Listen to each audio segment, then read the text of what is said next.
It's time. Finally, the show for you. A once-a-week extravaganza, giving you the weekend's movies, the week's cons and entertainment events, what is worth watching on television for the week, the weekly comic book, novel, game, and collectible releases, as well as entertainment news and information. Everything you want, everything you need in pop culture. It's Pop Culture Kaboom with your host, Jimmy Jones. Hello, everyone listening locally in Northern Nevada on KNVC 95.1 FM and online nationwide and in over 26 countries at www.knvc.org. Mr. Spencer Stoner, Mr. Rob Nault, and I, Jimmy Jones, are here to give you everything you want, everything you need in pop culture entertainment, whether you consider Sunday the end of your week or the beginning of it. Go into Monday the best informed person you know, as we provide you with the latest news, information, and releases from television, comic books, movies, novels, cons and events, toys and collectibles, and games. The Pop Culture Kaboom radio show is also your place on the radio dial for you to talk about your favorite fandoms. This week, Tony Sanfilippo of Filippo's Horrible Reviews will be joining us to go over the movies set to be released this coming week. And welcome back to the Pop Culture Kaboom radio show, our special guest, Hollywood film producer Damon Hillen. We'll be talking with Damon Hillen about his latest horror thriller film, The Flood, his career in the film industry, and the movies he has produced, as well as Damon Hillen's insight into the film industry. We'll also be talking with Damon Hillen about his upcoming projects that he can discuss without violating any of those pesky NDAs. Those do keep popping up, don't they? Yeah, they do. This will be a must-hear conversation for anyone interested in entering or looking for information within the film industry as a director, actor, writer, or producer. If you have questions, Damon Hill will be here and definitely the one to ask. All of this and your comments and thoughts on the 7 pillars of pop culture entertainment, your favorite fandoms, and everything discussed on the show. To add your voice, call 775-515-4141 anytime during the Pop Culture Kaboom radio show, or you can send me a DM through the Pop Culture Kaboom Facebook page, and it might be read on air and answered, because I answer every question that I do get, believe it or not. And comments and statements are subject to what they're about. So that's why that little caveat is there. On-air approval. That's right. So, Rob, thank you for joining us this week. You were gone last week. Yes. We had an interesting show last week. I heard. Yeah, with the Wild West Championship Wrestling Tag Team Champions, Tyson Reigns and Chase Havoc, nice, a.k.a. Havoc Reigns. Right. We also had Colt Weston in here. He was the senior referee, so it was interesting to get a referee's perspective on the world of wrestling. We give him so much crap about not being able to count. Yes, yes, they. Well, I guess he messed up one of their matches. Oh yeah. The last match that they had, he messed up the count. And that's why he could not count to 3 is beyond me, but okay. I was a little confused by that. Well, he was counting on the wrong person who was pinning the wrong person. Or it was chaos. It was wrestling chaos last show too. So, and with that being said, we didn't get into a big event that happened the weekend prior. It was the day before, actually, that show, which was the Silver Age Comic Con. We never got to talk about that because there's just so much going on with this show last week. So congratulations to everybody who got tickets. And again, the Wild West Championship Wrestling event. I'm your Huckleberry. Yeah, I'm trying to. I always get the confused. Get That's the phrasing the name of the that event. incorrect. I'm your Huckleberry. Yes. Yeah. Okay. I'm your Huckleberry. I'm your Huckleberry. No, this one's not at the regular location. No, no, it this is is- at the Neil Road Recreation Center. There you go. In even know Reno, Neil Road Nevada, had a recreation and center it's now. all ages event this time Yay! around. Yeah. Yes, Yeah, they haven't had That's an all good. ages since Halloween Havoc last year. That's good. So so lots of people were inquiring about that. Yeah. My little girl is really looking forward to that now because she's too young to go to the brew house. So No, it opens up say. a lot more fans for him too. So that's good for Yeah, them. it is. So that's going on. So that was all going on last week. So we will be talking because Spencer and I did go to the Silver Age Comic Con. I got lots of videos. If you go to the Pop Culture Kaboom Facebook page, you can see the pictures that I took of some of the cosplayers. I wasn't able to get them all though. There were so many. Yeah, there was. There were so awesome ones too. Oh yeah, there's the R2D2. The giant mech R2D2 was Wow. There was a guy with a dressed like a Gundam. Yeah. He was there too. Wow. Really good cosplays this time around. And, Got some and really good tons of them. Mandalorians. Oh yeah, it was like a whole clan of Mandalorians. I thought we were on the set there for a minute. There were so many of them. Should have just got Any a shot of Grogu's? that. No, but some of them were carrying Grogu. Okay. Yeah, and then let's see, Lots and of Jedis and yeah, Sith and a lot of Spider-Man too. Oh, yeah. Spider-Man had a really really? strong- we were in all this- the different types we of were in the Spider-Mans. Mandalorian Spider-Verse. It always felt like. So, but there's some other interesting ones too. A lot of Demon Slayer. Oh, Actually, really? Oh, yeah. cosplayers, and a lot of I know I saw the at least 2 or 3 of the Lev Harishi. There, she was the one with the braids that were like green and pink. Oh yeah, So, yeah, and what's his name's sister with the Nezuko. Nezuko's, a lot of Nezuko's. Yes, Eric in Whittier, California, was R2D2 as a mech. Go and check out the pictures, sir. I think you'll enjoy them. And the 501st was there. Yeah, the 501st. Yeah, And so Legion, Legion, they were they're of course a group of Star Wars enthusiasts. Yes. Actually, I was taking Mark Helton from Fat and Black Connection, and also 97 to Now Productions on a tour, and kind of saying, oh, this is them, this is what they do. They actually had on display one of the Sand People costumes that was actually used in one of the movies. The 501st also, during the filming of The Mandalorian, they didn't have enough extras. Yeah. So the 501st Was called in, volunteered, yeah, and a bunch of them came down dressed as Mandalorians. So yeah, because a lot of them have like basically show ready. Yep. Yeah, their Movie costumes accurate, are amazing. And they're all like built by them and stuff. Mm-hmm. They are absolutely amazing. There was a sand trooper there that was walking around. Yeah, I think he was So- a little short for to be a stormtrooper. No, in he my wasn't. personal He opinion. was tall. He was tall. Yep, there were standard stormtroopers, and as well as the aforementioned sand trooper. I didn't see any clone troopers though, Eric. So No, I don't think I did either. no, so none of the Bad Batch. That would have been interesting to see somebody cosplay as Bad Batch. Especially coming across a stormtrooper, just have him have a stare down. Yeah, that would have been interesting. So all kinds of stuff going up that we will be talking about later in the show. Also, join me for some upcoming stuff. Your Not So Humble list of all things pop culture kaboom. Jimmy Jones, that's me, will be on Pig Stand Talk Show this Saturday, July 22nd at 5 p.m. Pacific Time, 8 p.m. Eastern Time for the Pop Culture Kaboom recap on Pig Stand. There will be plenty of laughs as Pig Stand Talk Show hosts Emerald Storm and Nick give their twisted thoughts and hilarious comments to the biggest news, information, and releases from the 7 pillars of pop culture entertainment that I will be bringing with me. Since it will be live on younow.com, I'll have pictures and trailers for your viewing pleasure. Pig Stand Talk Show on any internet-connected device at www.younow.com/pigstand, and you can be a part of their interactive audience as well. Go to www.younow.com/pigstand and get a Pop Culture Kaboom recap Saturday, July 22nd, 5 p.m. Pacific Time, 8 p.m. Eastern Time on the Pig Stand Talk Show. And Spencer, you got an appearance coming up. You'll be on the Fat and Black Connection on Wednesday, August 2nd at 8 p.m. Pacific Time. Yes, sir. Talking about everything you got going on, which is a lot. Yeah, I'm trying to stay busy. That's for darn sure. Ain't we all? Just hopefully at some point it pays to be this busy. So you are always welcome to send an email. Yep. With some general basic guidelines. Yes. Well, yes. Some guidelines indeed. Any that we can do this week? Yes, I will be getting to some. You should have heard the ones last week. They were actually kind of interesting. You can send that email with your questions or comments about anything discussed on the show, your favorite fandoms, or with the 7 pillars of pop culture entertainment. You can email us at popculturekaboom@gmail.com. Please put in the subject line question, comment, concern, or my fandom. That must be in the subject line. In the body of the email, start off by putting your name, first name only, please, city, state, and or country that you live in, then fire away with what's on your mind. I respond to each and every email. If they are for Spencer or Rob, I will forward the email to them to respond it back to you. Bear in mind, it will be read on the air unless you specify for it not to be, or you can't follow those simple instructions.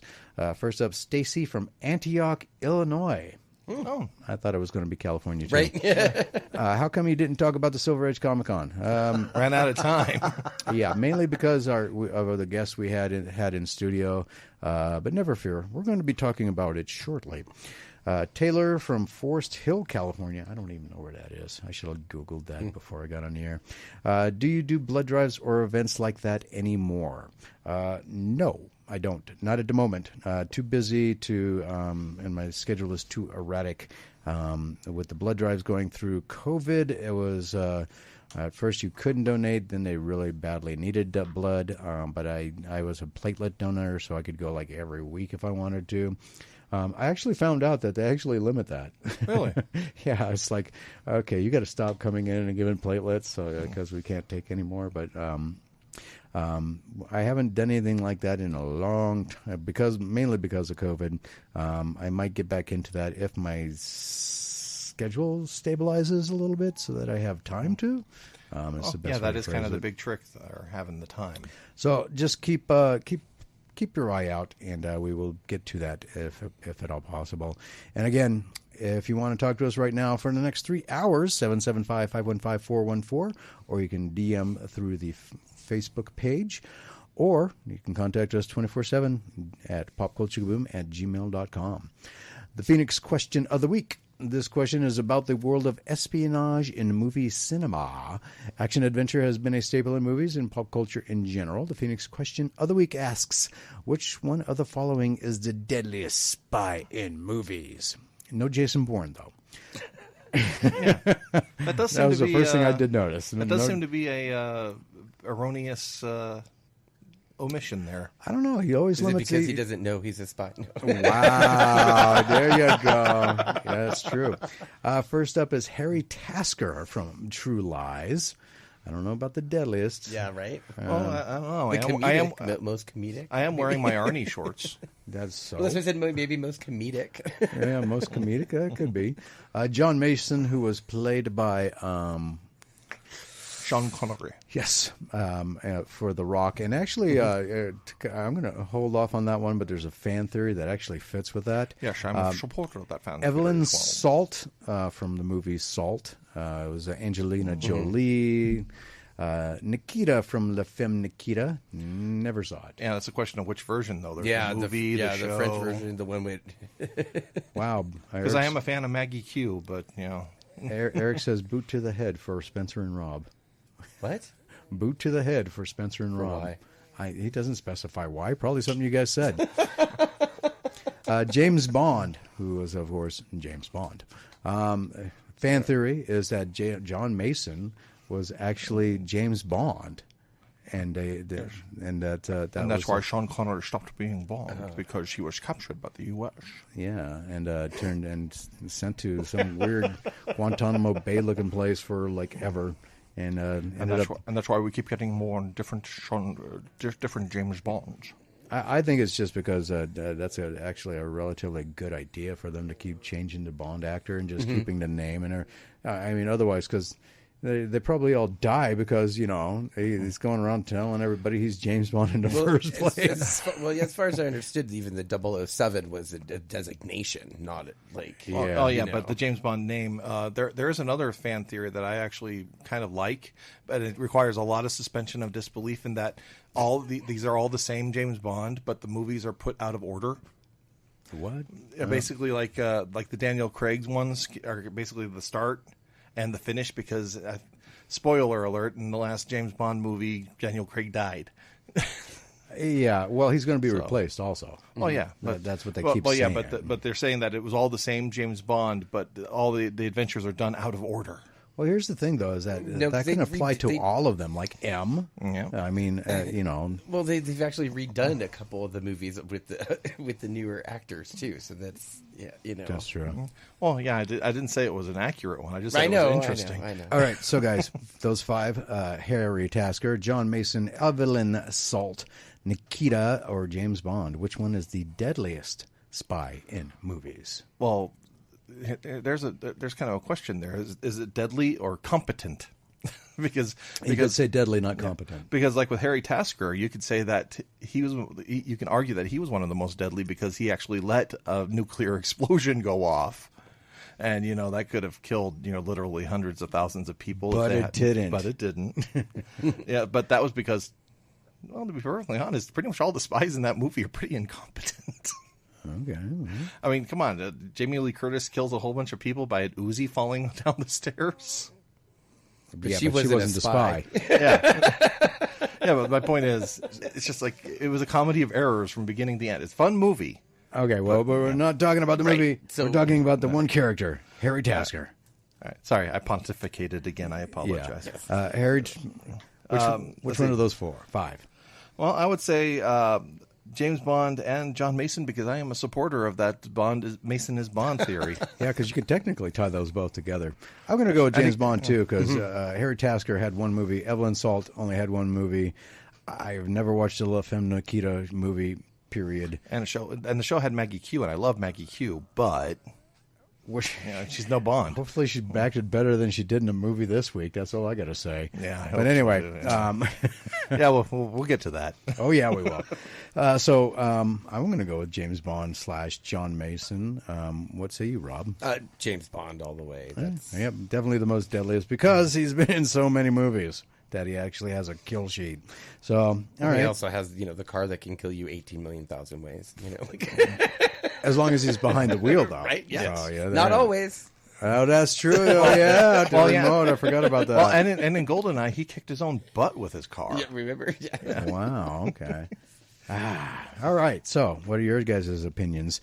Is it Harry Tasker from True Lies, John Mason / James Bond from The Rock, Evelyn Salt from Salt, Nikita from La Femme Nikita, or James Bond, a.k.a. James Bond?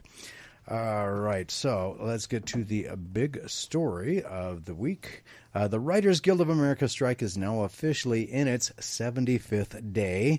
And as of Friday, the SAG-AFTRA, or the Screen Actors Guild American Federation of Television and Radio Artists, is now on strike as well, now officially in its 3rd day. SAG-AFTRA was formed in 2012 after the merger of the Screen Actors Guild, which was founded in 1933, and the American Federation of Television and Radio Artists. The combined guild represents roughly 160,000 performers, from Oscar-winning A-list stars such as Tom Hanks and Meryl Streep to radio personalities and television presenters. This is the first time since 1980 that SAG has been on strike, and the first time since 1960 that 2 Hollywood unions have been on strike at the same time. The effects of the WGA strike can already be felt across the entertainment landscape when the writers headed to the picket lines. Production on many small-screen productions shut down, and late-night talk shows, which rely on topical monologues and segments scripted by full-time staff members, were sent into reruns. Now, you'd think that with a background of comedy, that most of the late-night talk show hosts would be doing their own topical monologues. But a lot of them are doing it in solidarity with the writers. And even then, they're part of the Writers Guilds, too. Themselves. So I digress. Never mind then. Yeah, but a lot of the issues that the Writers Guild having and the Actors Guild are very similar. Yeah. Yep. TV networks are expected to lean heavily on unscripted programs like reality shows that have been stockpiled ahead of the writer's strike, and the SAG-AFTRA walkout has forced big-budget movie sets to go dark until a new agreement is reached. Every day, consumers of pop culture may also notice that recognizable stars will have to pull back from promoting their projects because that form of publicity would be barred while on strike, which means no interviews and no public appearances. The big question mark, how SAG-AFTRA members handle attending comic and pop culture cons while remaining in compliance with what their unions are telling them they can or can't do. It's a matter that can complicate things for union members, though much of it is outside their direct control, like how an event promotes their involvement in the overall promotional campaign. Of course, one upcoming event that's getting hit hard by the WGA and SAG-AFTRA strikes is the San Diego Comic-Con, scheduled for next weekend. My problem with this whole fiasco is the one thing almost no one is talking about in this entire debate, the financial hardship on the hundreds of thousands who are not part of either union or the AMPTP that are dependent on the industry for their livelihood. makeup artists, stunt professionals, lighting professionals, sound professionals, carpenters, construction workers. All of those people who aren't part of either of those unions are the ones that are, having issues and aren't getting paychecks because all of these things being shut down. But there's more to the story, which we will get to when we come back. So don't go anywhere. More Pop Culture Kaboom Radio Show. And if you have any comments that you would like to add, 775-515-4141. And do me a solid. Tell at least 3 of your friends about the Pop Culture Kaboom Radio Show, which is on right now.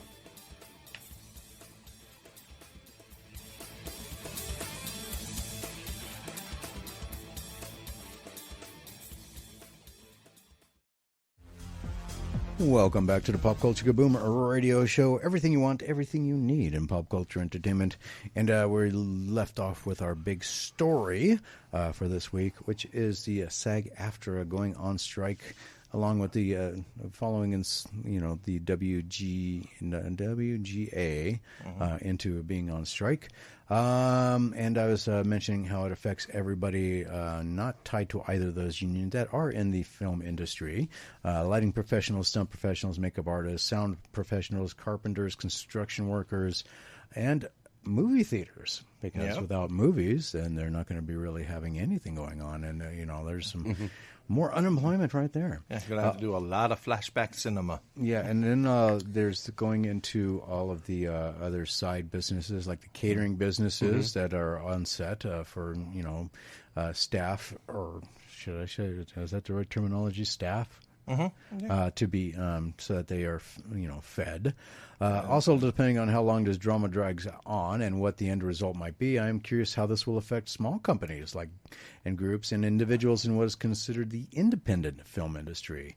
Will this be a moment in time to be the boost that they need to become more prominent on movie and television screens? Well, we also will probably see a lot more foreign films coming in too, which is what happened last time, which is great because it widens that exposure. Because there's a lot of actors that are part of the UK Guild and part of SAG-AFTRA, and they're actually still working on films over in Europe and stuff like that. True. So and there's always Bollywood. Well, that's where that whole thing came in about, where they have to check in with their union if what they can do, what they can't do, because there's certain rules that they have to follow when they're under other unions in the UK. They have other rules too and stuff like that. So it'll be interesting to see, because there's movies that are still being produced, but they're being produced not by Americans. Yeah, and then Bob Iger and other producers have really stepped in it too. Oh, I have to tell you, I say go Fran. Well, what did Fran Drescher do? She actually is. She's doing great as the new leader of the union, and I think her speech was very empowering. And when she told off by Bob Iger, it was great. Oh yeah, because this is all so disruptive. It's that's kind of the point of a strike. Yeah, no, and it was great. So I love her for that, because I never expected her, and I was I didn't even know she was until all of this. I was like, yeah, go.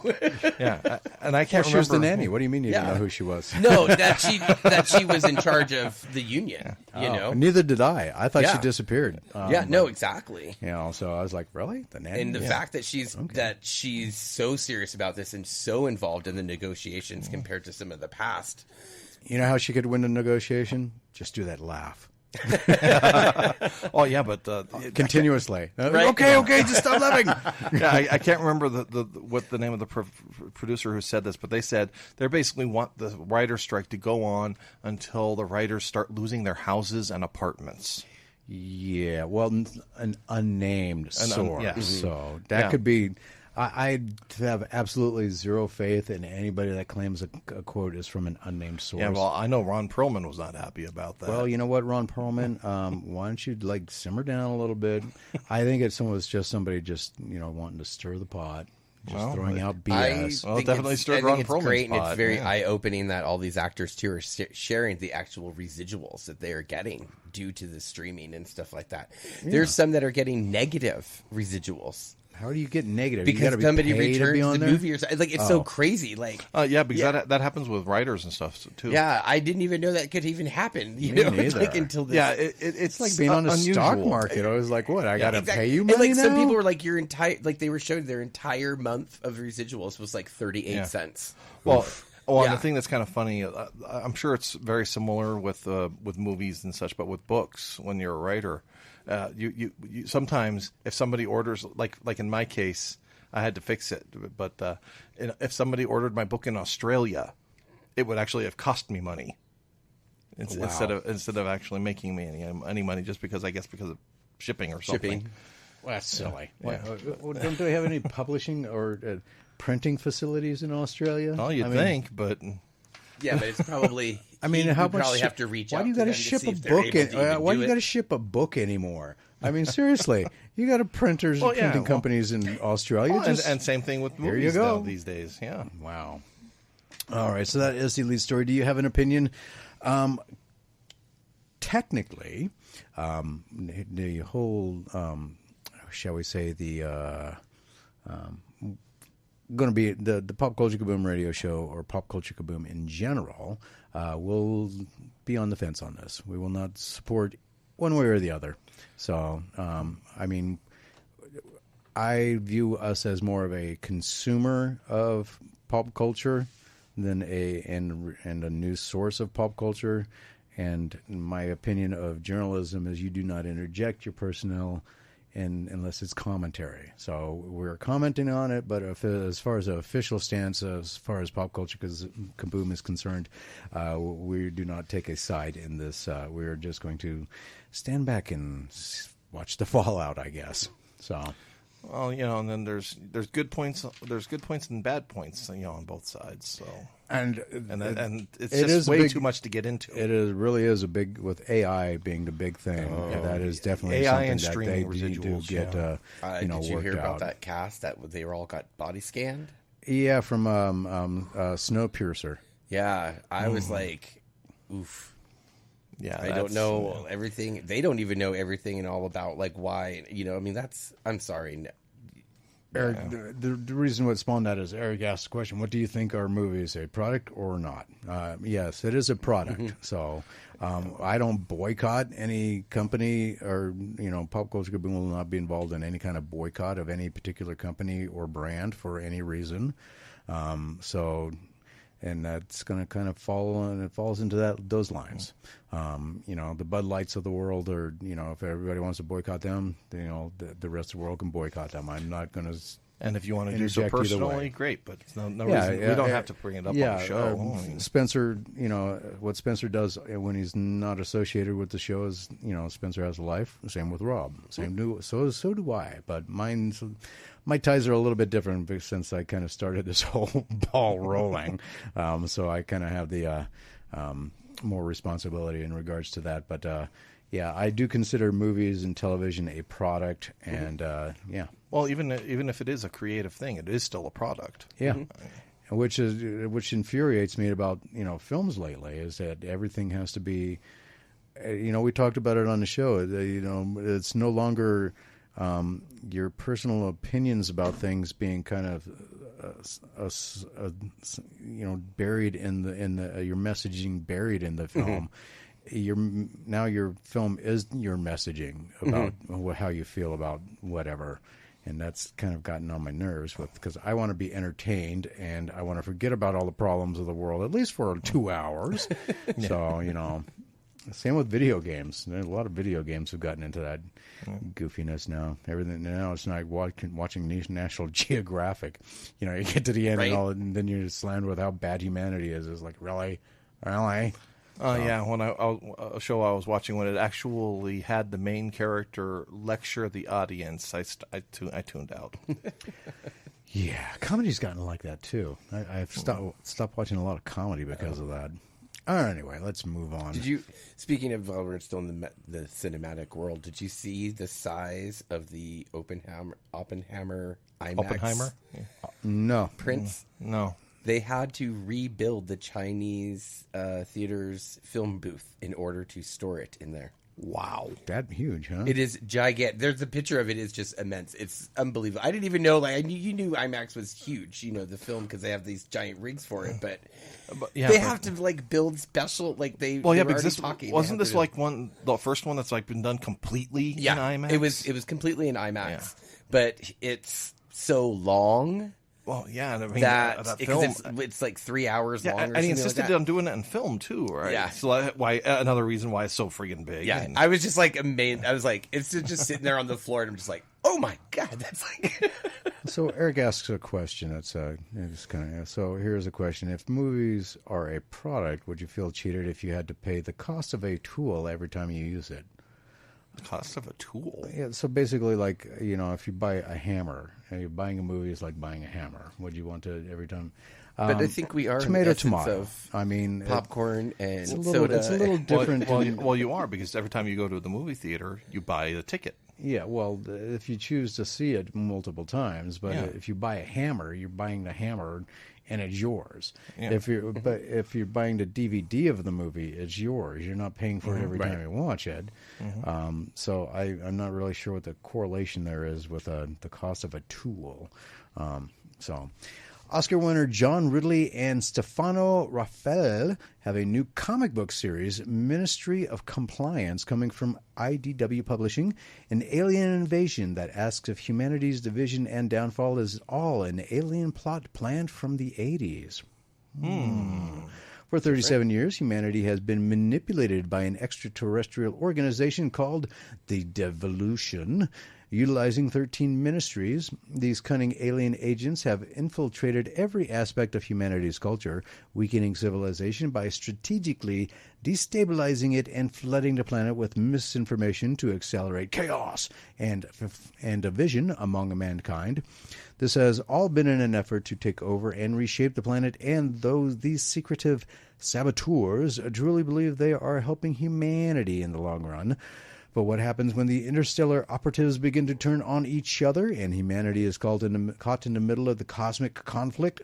The Ministry of Compliance #1 goes on sale on the 15th of November with, of course, multiple cover variants. Of course. But of course. From IDW, who'd have thought? You expect at least 10. So it's going to be a bank buster, that's for sure. It sounds like the plot to They Live 2. Sounds like the plot to Secret Invasion. That's what I was thinking too. I was like, But hey, you know, if it works, V, it works. it kind of sounds like V. It kind of sounds like all this.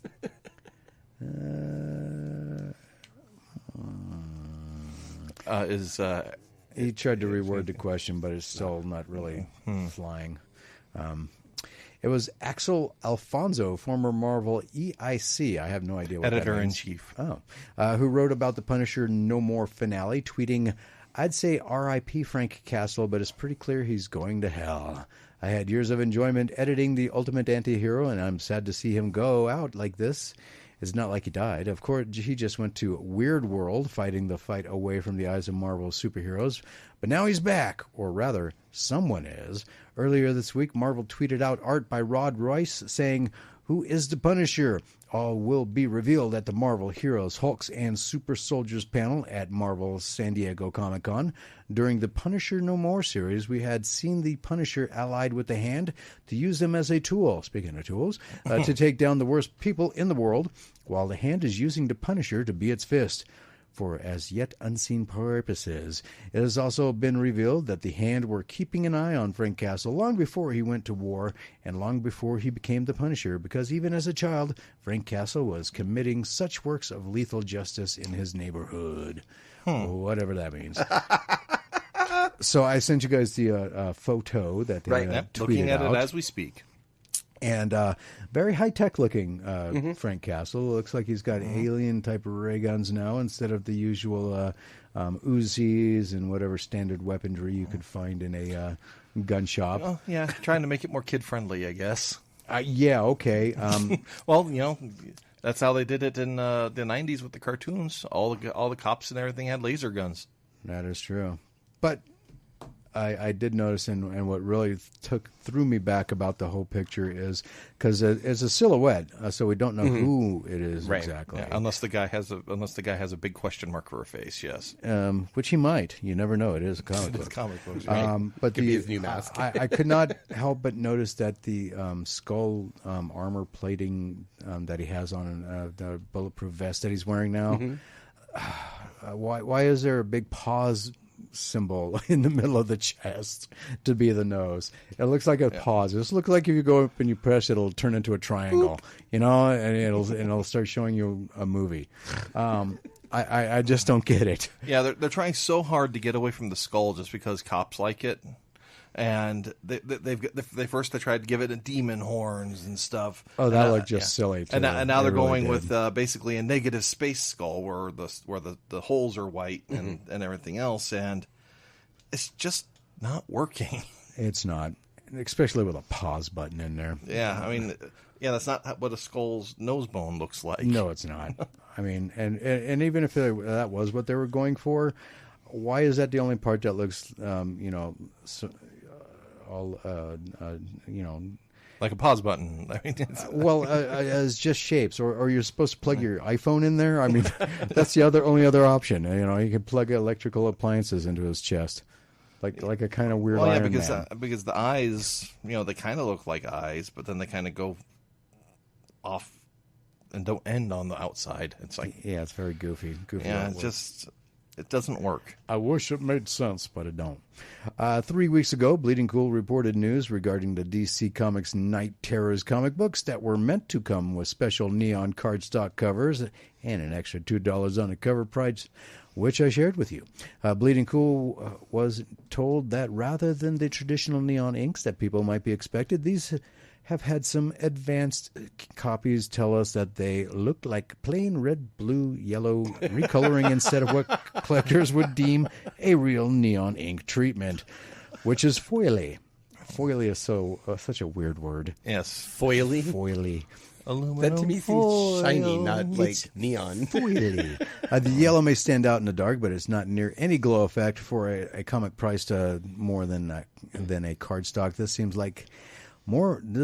seems to look more like a misprint. Well, that seems to be what DC Comics is treating it as. DC Comics has now issued a recall notice for copies of Night Terrors #1 neon cover variants for a misprint. The word is that the brown color on the cover, touch brown color, should have been a green, which dampened the all-over neon effect. This wouldn't have been the first time a comic book publishes big idea of a new comic book variant that hasn't played out as well in reality. We all remember Marvel's Legacy variant covers that was much hyped but really didn't work. So what happens? Well, obviously comic book stores put the prices up and have sold copies on eBay for up to $25. Of course. Maybe you should do the same. And we still got a lot of Pop Culture Kaboom radio show for you. Coming up is going to be Tony Sanfilippo of Filippo's Horrible Reviews to go over movies. Also, we have our big interview with Damon Hillen. He is the film producer in Hollywood with Benetton Films, and we'll be talking with him later in the show as well. So don't go anywhere. More Pop Culture Kaboom right after this.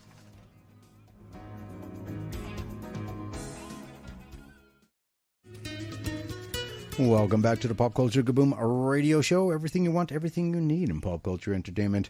And if you missed any part of the show tonight, you can always go back tomorrow and check it out on the KNVC 95.1 FM archives. Just look up Pop Culture Kaboom and you can find it there. Eric's still going on about that. Anyway, I don't know if we're ever going to see eye to eye on that, Eric. From the comic books being released July 19th, at least here, I highlight the #1 issues and or major story or anniversary issues that are being released because those are the ones that have the most value interest to collectors and investors. Don't base your buying decisions solely on my opinion. It, after all, is only my opinion. To keep the list to a minimum, I do not include in it trade paperbacks, graphic novel collections, hardcover, softcover volumes, or reprints. If you are an independent comic book company or creator and you have something coming out in the next week or month or so, please let me know immediately by sending me an email at popculturekaboom@gmail.com. Put upcoming comics in the subject line and include in the body of the email the publisher's name, the title of the book or books, when the book or books will be coming out, and their issue numbers, so I can add your book or books in the future. First up, Black Mask Studios, with probably the longest name for a comic book this week. Uh-oh. Destiny NY, my girlfriend broke up with me, so now I run the Mystical Mafia #1 with a wallet-busting 6 cover variants. Interesting. I can't say this one on the air. Bliss on Tap with Blank Kicker and Bullseye, #1 of 3. It starts with an S, ends with a T. Oh, gotcha. If that paints the image for you. Boom Studios, Power Rangers Unlimited Hyperforce #1 with 4 cover variants. DC Comics has a slew of books coming out. Harley Quinn, Black plus White plus Red #1 of 6 with a wallet-busting 6 cover variants. Hawk Girl, #1 of 6 with a wallet-busting 5 cover variants. Night Terrors Catwoman, #1 of 2 with 6 cover variants. Night Terrors Nightwing, #1 of 2 with 6 cover variants. Night Terrors Punchline, #1 of 2 with 6 cover variants. Night Terrors Superman, #1 of 2 with 6 cover variants. Night Terrors Wonder Woman, #1 of 2 with 6 cover variants. Tales of the Titans. I thought I was going to say Night Terrors, didn't you? #1 of 4 with 5 cover variants. All right, guys. Now, here's a little contest I like to have. Okay. As you guys see, right. this is just for Spencer and Rob's edification. The page is blank. I have not written it down. Yes. Now, Dynamite Entertainment. Sorry. Very typical of Dynamite Entertainment to put an erroneously huge amount of cover variants out for their books. Usually when we get to this, it's kind of like almost. You guys are like really stretching it here, aren't you? Like you guys are seriously contemplating already. Now, I like to make a little contest of it, so there's no real good movie coming out in the month of July, but next month there are some really doozy movies that we will be going to. I of course pay for the movies that I take you guys to, but if you can guess the number of cover variants from Dynamite Entertainment for this book this week, I will also pay for your concessions. All right. Here's another caveat to that. If you are within 2.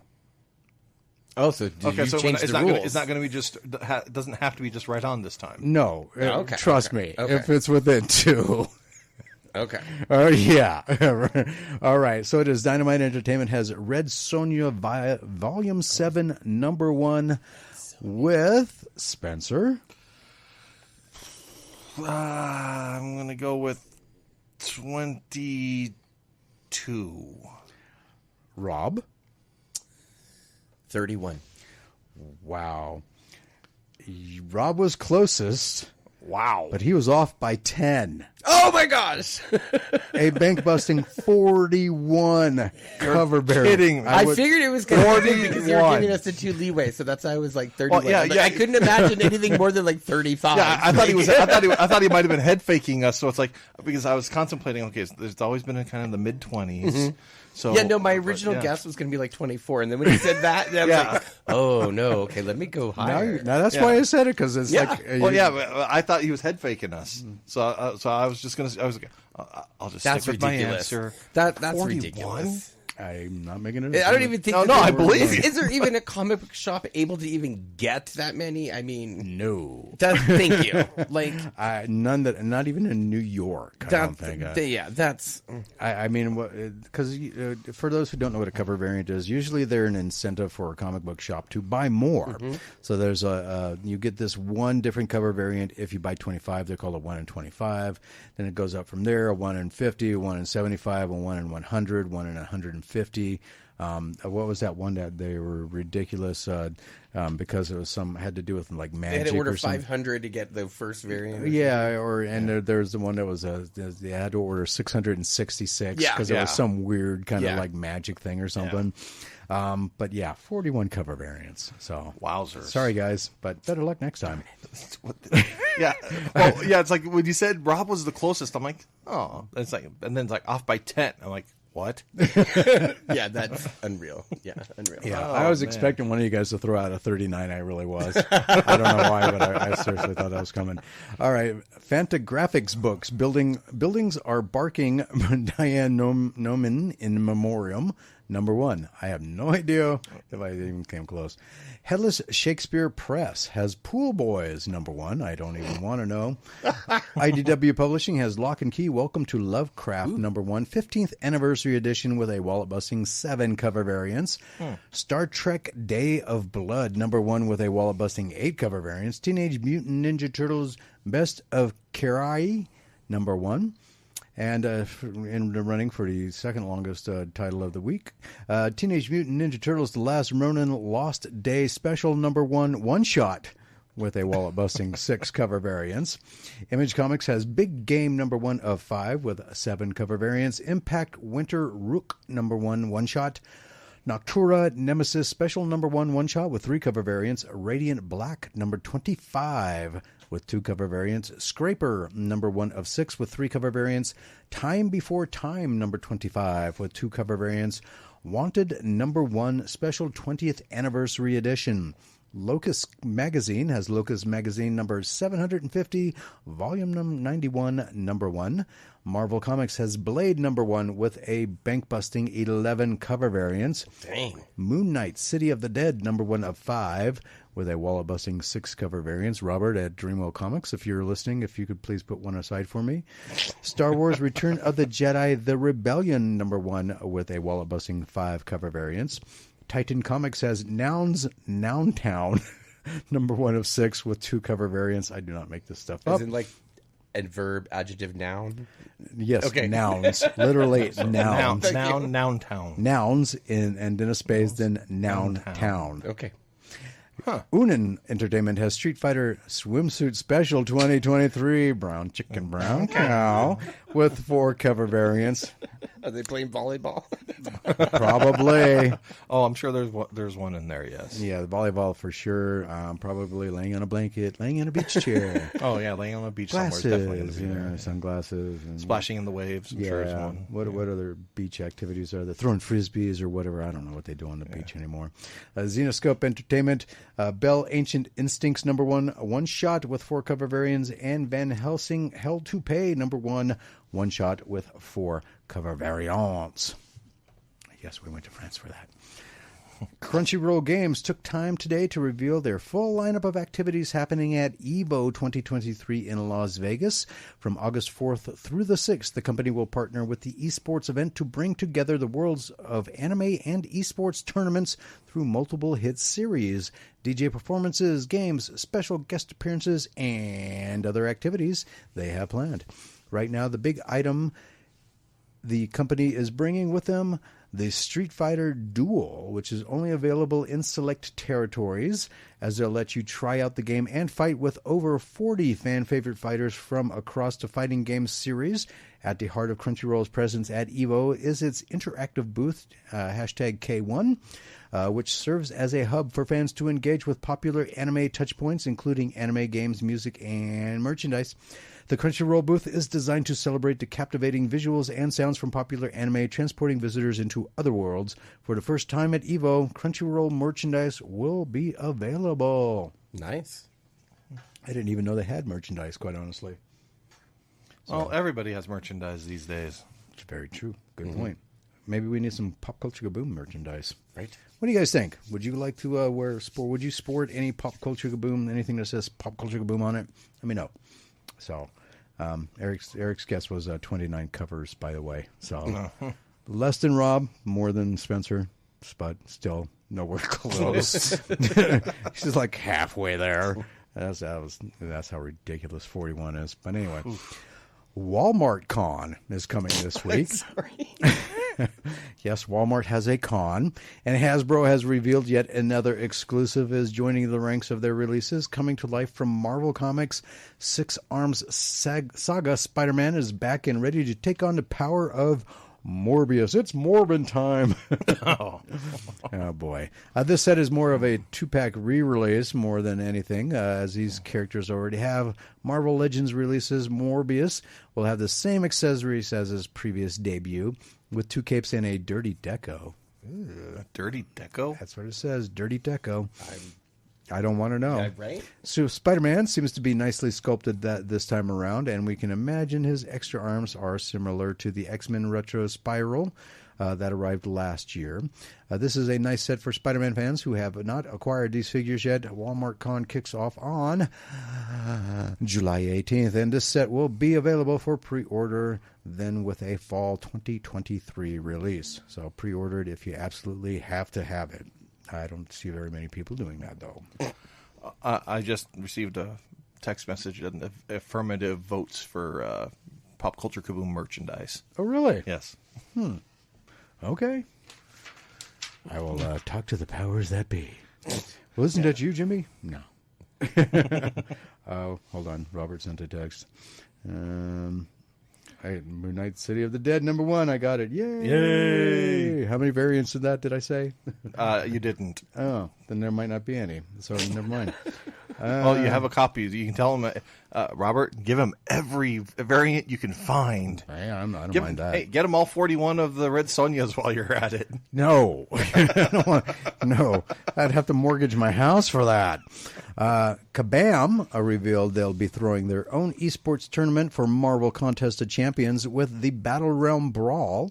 This will be a massive event in which they are looking to have the best of the best compete in the game, eventually whittling it down to the top 8 players who will compete in person this October in Vancouver, British Columbia, just shy of the game's 10th anniversary.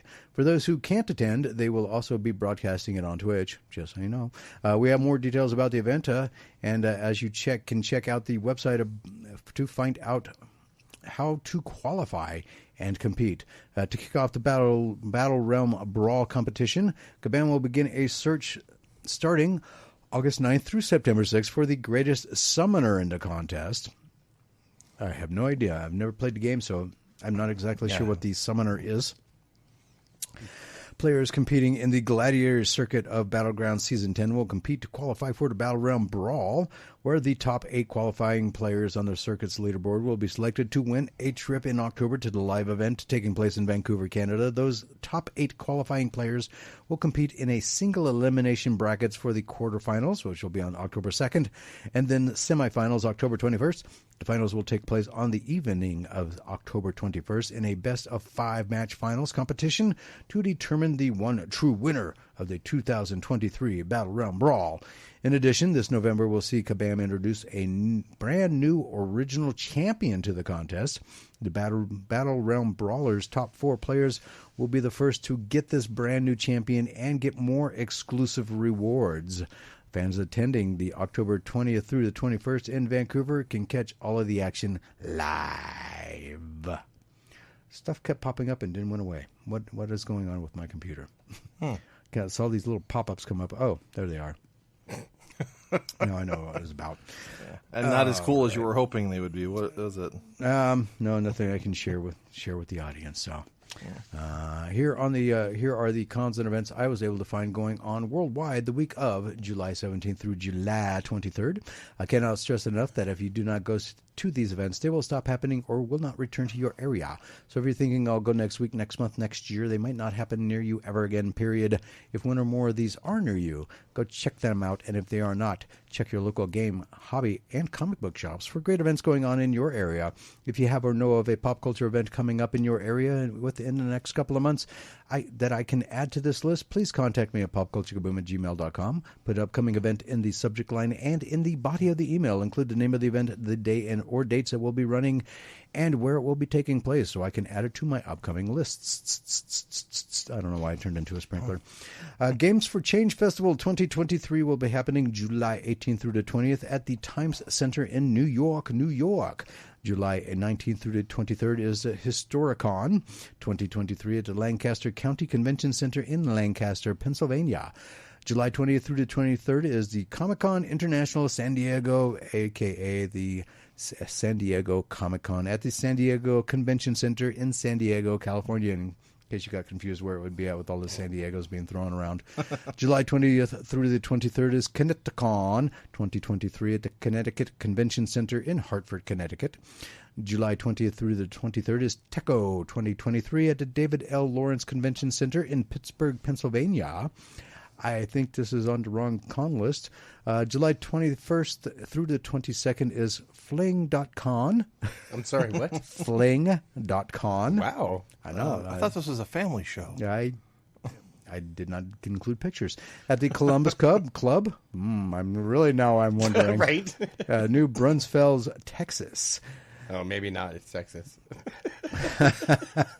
July 21st through the 22nd is London Furs Summer Weekend 2023 at the Jewel of London, Tank and Paddle Minster Court in London, UK. And please take this one, Spencer. And in July 21st through 23rd is Anime Messe Babelsberg 2023 in Filmpark Babelsberg, Potsdam, Germany. Thank you, sir. I would not have been able to get that. July 21st through the 23rd is AvCon 2023 at the Adeline Convention Center in Adeline, South Australia, Australia. In case you were confused on where South Australia was. July 21st through the 23rd is Confluence 2023 at the Sheraton Pittsburgh Airport Hotel in Pittsburgh, Pennsylvania. And please take this one too, sir. And July 21st to 23rd is Expo Taku Tarragona in Paroferai del Congreso de Tarragona in Tarragona, Spain. If you're in Spain, you know what he's talking about. If you're not, I don't either. If I didn't slaughter the pronunciation. I think I was pretty close. Yeah, I closer than I would have been. All right, it is now the top of the hour, 7 o'clock. It is 94 degrees and partly sunny in northern Nevada. And we will be back with more Pop Culture Kaboom radio show after this, so don't go anywhere. The Nevada Artists Association presents the Spirit of America show through July 28th at their gallery. 57 local artists submitted 137 entries for judging in the show. The gallery is open and free to the public Tuesday through Sunday from 12 noon to 4 p.m. and is located at 449 West King Street in Carson City, right next to the Brewery Arts Center. So go check it out. Yeah. I don't know why I had to do that. Anyway, so Saturday, July 8th, you and Spencer and I went to the Silver Age Comic Con. Yeah, a lot of fun. At the Reno Sparks Convention Center. And I was immediately blown away because it was packed. Yeah, all day. I mean, did you go to the one last year? No, I did not. Oh, you should have. Why? Yeah. No, I'm kidding. So it was last year. It was so packed in the aisles because they weren't. It was their first year in the Reno area. I think they were at the. Was it the Circus or the Circus? Yes. So they were at the Circus Hotel Casino in their convention area down in the basement, and so they had the space. They had it was a pretty well set up for a small con because I guess they didn't know what to expect. And it was so packed, I had absolutely no room to do any video interviews. Wow. I could not set up the camera. Somebody would have ran into it. Mm-hmm. And then this year, they were at the Reno Sparks Convention Center. Nice. They had Hall 5, which is a larger hall. They had a much larger space than they had last year. I mean, like three times larger. Nice. And which is a good thing because they had 3 times the crowd that they did last year. Yeah. So I mean, there was no real downtime. I mean, there was a little bit slower times, but no time where it was like dead. Well, I remember like when we were discussing it, like they had a lot of stuff going on. Oh, like, yeah. You had to like make some like serious choices. Yeah, I'm pretty sure next year it's going to be at least 2 days. Oh yeah, they got to do something because and people were happy. They were enthusiastic. Oh, good. And as Spencer and I were talking earlier, there was tons of cosplayers there. Yeah. Lots of costume cosplayers and really primo, excellent cosplay attire too. There was a lot of them that, and not even just professionals. I mean, there were just ones that were just everyday people who went in. But very impressive cosplays. All of the guests that were there, everyone from Jackie Lastra to a lot of the artists that are currently working on Floyd Sumner. I think as Floydman Sumner. He was there. He does the Garbage Pail Kids. Okay. Mm-hmm. He was there. All of the art, from the artists to the special guests, everybody was phenomenal. They were all very friendly, approachable. You can go up and ask them anything, and they would answer it. So. Yeah, I'm trying to get my daughter to be more of a nerd. Because I need her to be not popular. because no, but the only way I was able to talk her into actually coming, nothing interested her until she saw there were two actresses from the movie Scream. Really? And she went and visited, and they fell in love with her. She hung out with them, and they talked and everything all day. Wow. Yeah, I noticed she was there when I was interviewing Nancy Ritter, or Nancy Ann Ritter. I'm sorry, got dyslexic there with her name. And so I noticed that she was there. So it was a fun time. If you didn't go, I'm sorry. You should have. But I will have It videos. was at a competition in Nebraska. I Sorry. know. Yeah. It's like I had a table, so I wasn't able to see everything, but everything I did see was awesome. It was. The line. Have you ever been to the Reno Sparks Convention Center? Yeah. I am not kidding you. 30 minutes after they opened, the line went from the entrance door of Hall 5 all the way, started wrapping around because it reached the other side of the convention center and started wrapping.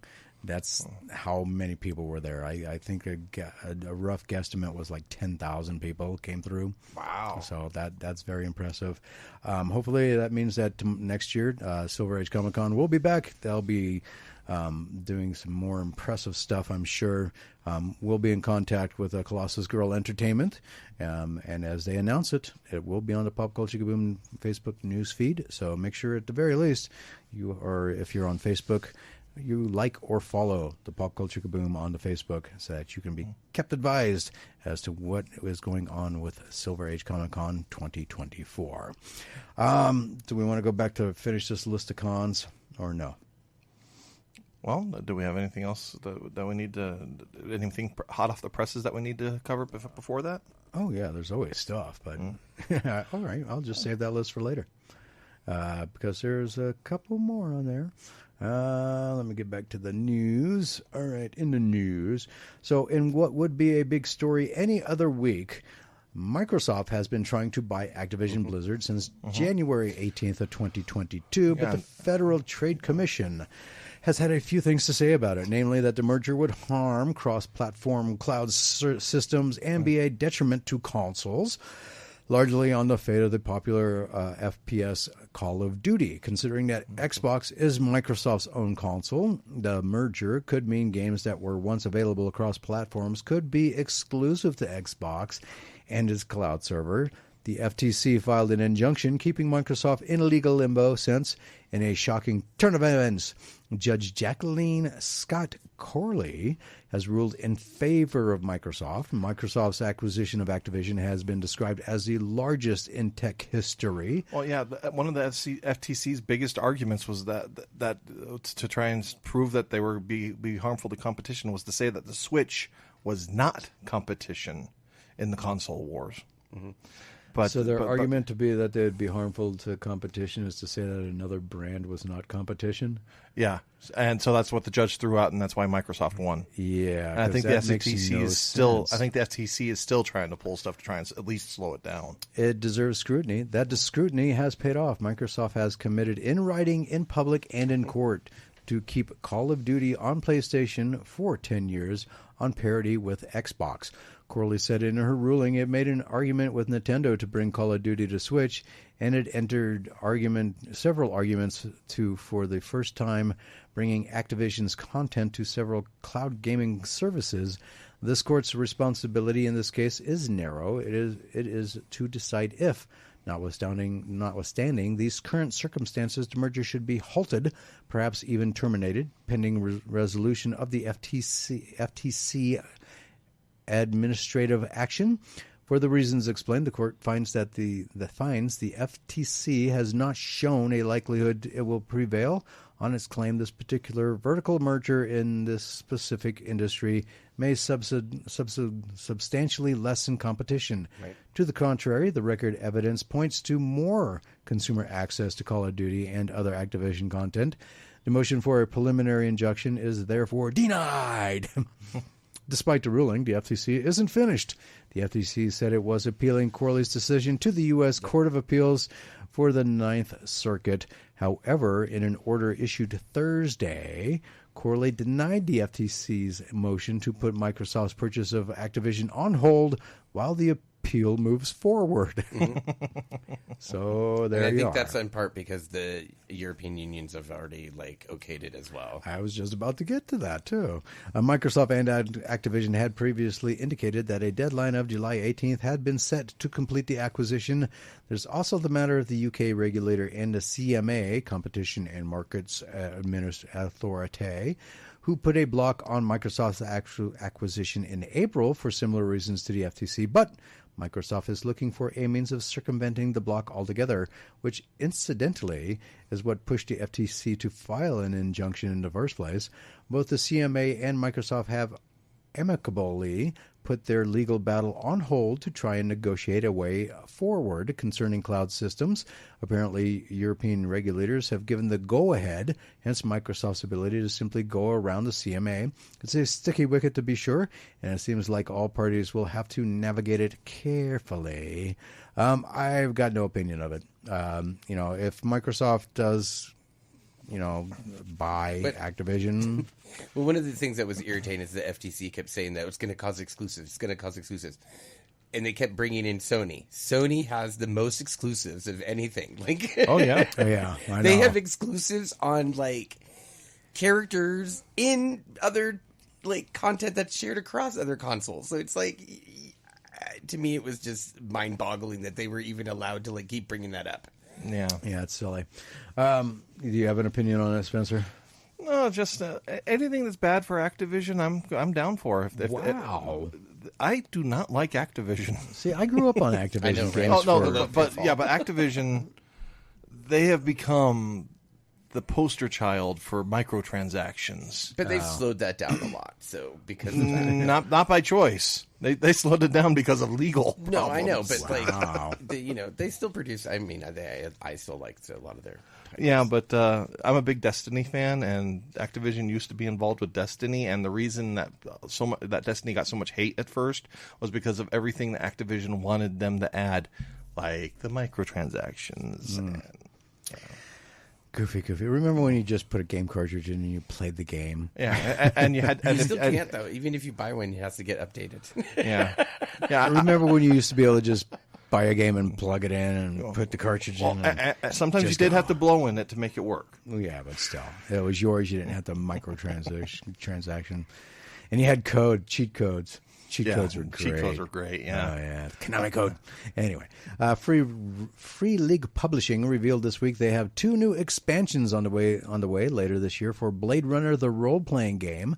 The team revealed that they will be releasing the Fiery Angels Deluxe Case File module, as well as they and the Replicant Rebellion sourcebook.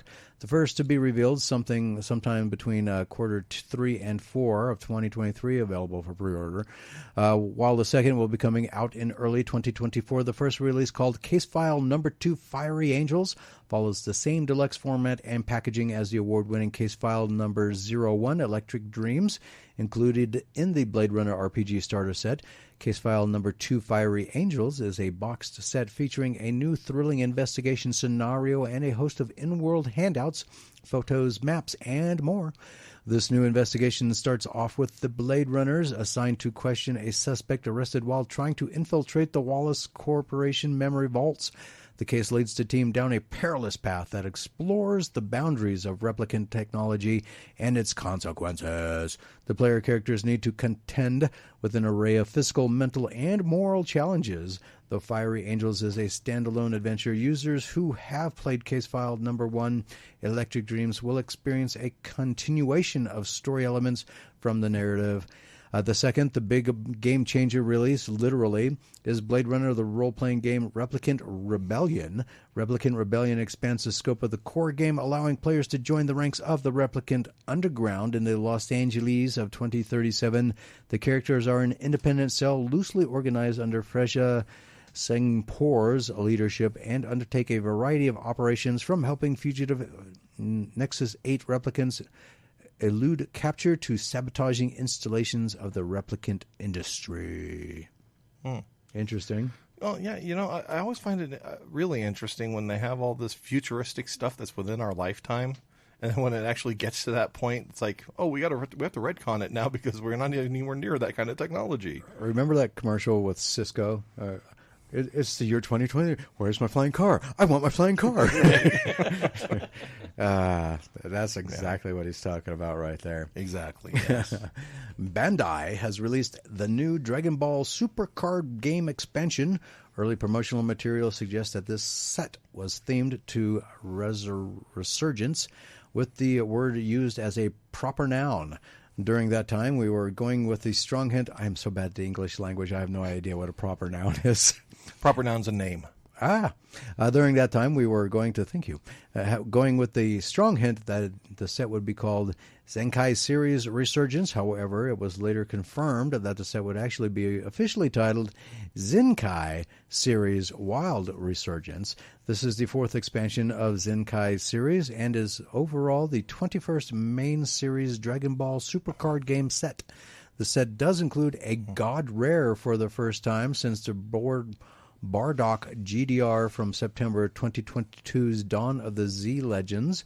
We can also confirm some of the set's focuses as the Golden Frieza saga from Dragon Ball Super, the first Z-Gen era movie Dead Zone, which featured Garlic Jr. Garlic? Yeah, it's a theme with the names in Dragon Ball Z. They're named after spices? Well, different foods, like Vegeta is vegetable, Goku's Saiyan name is Kakarot, which is basically just a play off of carrot.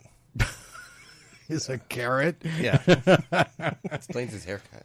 Oh, that it does. So much, yes. That it does. Yeah, so it's kind of a theme. And then there's another Saiyan named Cauliflower. Yeah. Okay, I can only assume that means cauliflower. Yes. The Baby Saga from GT and the Cell games. Now that we have fully spotlighted the cards in the Zenkai series, Wild Resurgence, we look ahead at the future of Dragon Ball Super Card Games release schedule as news comes out about an upcoming God Rare. God Rare cards are so rare that it is impossible to trace how they will be seated in boxes. For example, there are 5 super rare cards and 2 special rares in a booster box. Now, there are 12 booster boxes in a booster case, and 2 of those booster boxes will have a secret rare card. However, there's not a guarantee a God Rare per box, which is why its level of rarity is impossible to track. Well, still not as bad as the One Ring card. No, I still wonder what exactly happened with that. If they're going to be the guy had it graded and all, but I don't know if he has a buyer or if it was that store in Spain that offered it $2 million. And first the off, patilla. oh yeah, and the food. What bothered me about that article, now that I think about it, it just said 2 million, but it didn't say what, like euros, dollars, or just the Spanish, whatever currency they use in Spain, which is practically useless. Yeah. Mm-hmm. Yeah, euros. I hope. I thought they used euros. They still have their own internal currency too. But euros are generally the more recognized, but they still have their national currencies. Yeah, kind of like right now Nevada has the gold backs. Mm-hmm. I don't know if you've heard of those. Yep. So some stuff like that. So I don't know. It'll be interesting to see. So let's. We only got about a minute left. No, we don't. We don't even got a minute left. All right.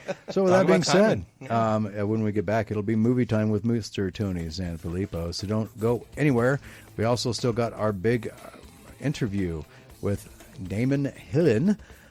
Talking about his latest film, The Flood, which is out in theaters right now, if you want to go and watch it. Yes, we did review it last week. No, I'm not going to tell you what we said about it. And we still need to get Rob's opinion on it. In front of him, too. I would say in front of Damon, we'll get Rob's opinion. Oh, my. Okay. When we get back, more Pop Culture Kaboom radio show, so don't go anywhere. Welcome back to the Pop Culture Kaboom radio show. Everything you want, everything you need in pop culture entertainment. Each week, the film powers that be release dozens of movies, some of which you will never hear about, except here. Whew. Each week's upcoming releases are carefully picked over from Rotten Tomatoes, and up to 5 films are selected from genres that I would watch, and those genres are action, adventure, horror, science fiction, anime, or fantasy, and that is pretty much it. Thank you. Get my snacks. Very important. Tony, you there? Yeah, I'm here. Can you guys hear me? Yeah, can now. I was Okay, just getting a good. little scared because All right. you were so quiet. Well, no, during the break while I was waiting, there was a lot of weird reverb feedback where it's Oh. like, do. So I was like, am I still connected? Am I so Hey, Doritos have a lot of interference on microphones, I apparently. guess so. It was yeah. our sci-fi intrigue. Yeah, sci-fi intro. Yeah, there yeah. you go. Yeah, I like it. Well, that was good. No, I'm happy to be here, guys. I'm here. With that in mind, we sit through some of the most hideous trailers ever made, and we'll read you the synopsis of each film, then give you our not-so-humble opinions. Bear in mind, we are not professional movie critics. We're just overly opinionated blowhards, but Mr. Tony Sanfilippo of Filippo's Horrible Reviews is. You can catch all of Tony Sanfilippo's reviews of concerts, television shows, and movies at Filippo's Horrible Reviews on the Facebook. Tony, you just recently went and saw the Mission Impossible 7, 9, whatever it is, part yeah, 1. 7 million. Yeah, part 7,952. And gave it a Wow, rare yeah. 10 out of 10. It was awesome, man. It was action-packed, great action. There was like maybe a spot in the middle where it lagged a smidge, but that's just nitpicking. It was really enjoyable. Maybe it's just because the last previous 4 to 5 movies I've seen in theaters have just been kind of not bad, but just ho hum. Nothing that's been like wow, And I didn't expect much of Mission Impossible. I knew what to expect out of it, and it was great. It was like the other ones. I really enjoy those movies. I seem to watch them, and then I get really pumped up after I watch it. Like, man, that was a great action movie. It was good. The stunts are cool to watch, and yeah, it was very enjoyable. Yeah, good adrenaline surge there. Yeah. Okay. So if you want to take Tony's recommendation, go and see Mission Impossible 7 Dead Reckoning Part 1. Very long title. Here on the Pop Culture Boom Radio Show, we do utilize a carefully crafted and patented pop culture movie rating system. If it is worth seeing in a theater at full price, it is a good, not a great. That is to be determined by you if you choose to see it in a theater.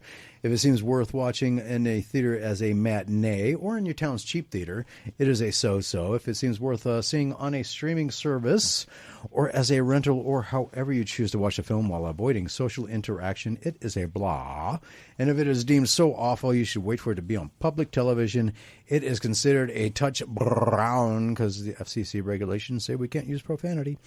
So we got 5 movies again this week. 5 real winners in a game of life. None of them in the mystery suspense genre. No, not at all. Winner. Thankfully.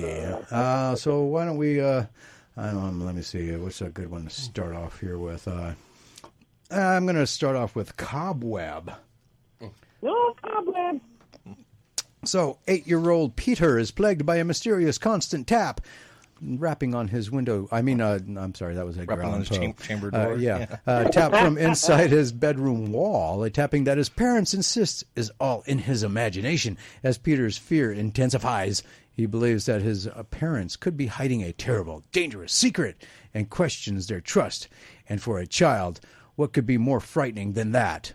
Well, maybe a horror movie called Cobweb that has nothing to do with spiders nor any connection to an intricately laid trap. But what this film's trailer does give you is another entry into the jump scare drinking game. Woo! In a weird, the parents never believe the child's supernatural horror trope is revisited in Jump Scare Fest. That looks great, but the trailer leaves way too much out to entice me to watch the movie anywhere other than my house. I'm going to give it a blah. Tony, what say you? Homelander is your daddy, and lots of secrets will for sure come out. So the premise is the kid has nightmares and he's being terrorized. Parents don't believe him, but get ready to cue the scare drinking game because here we go.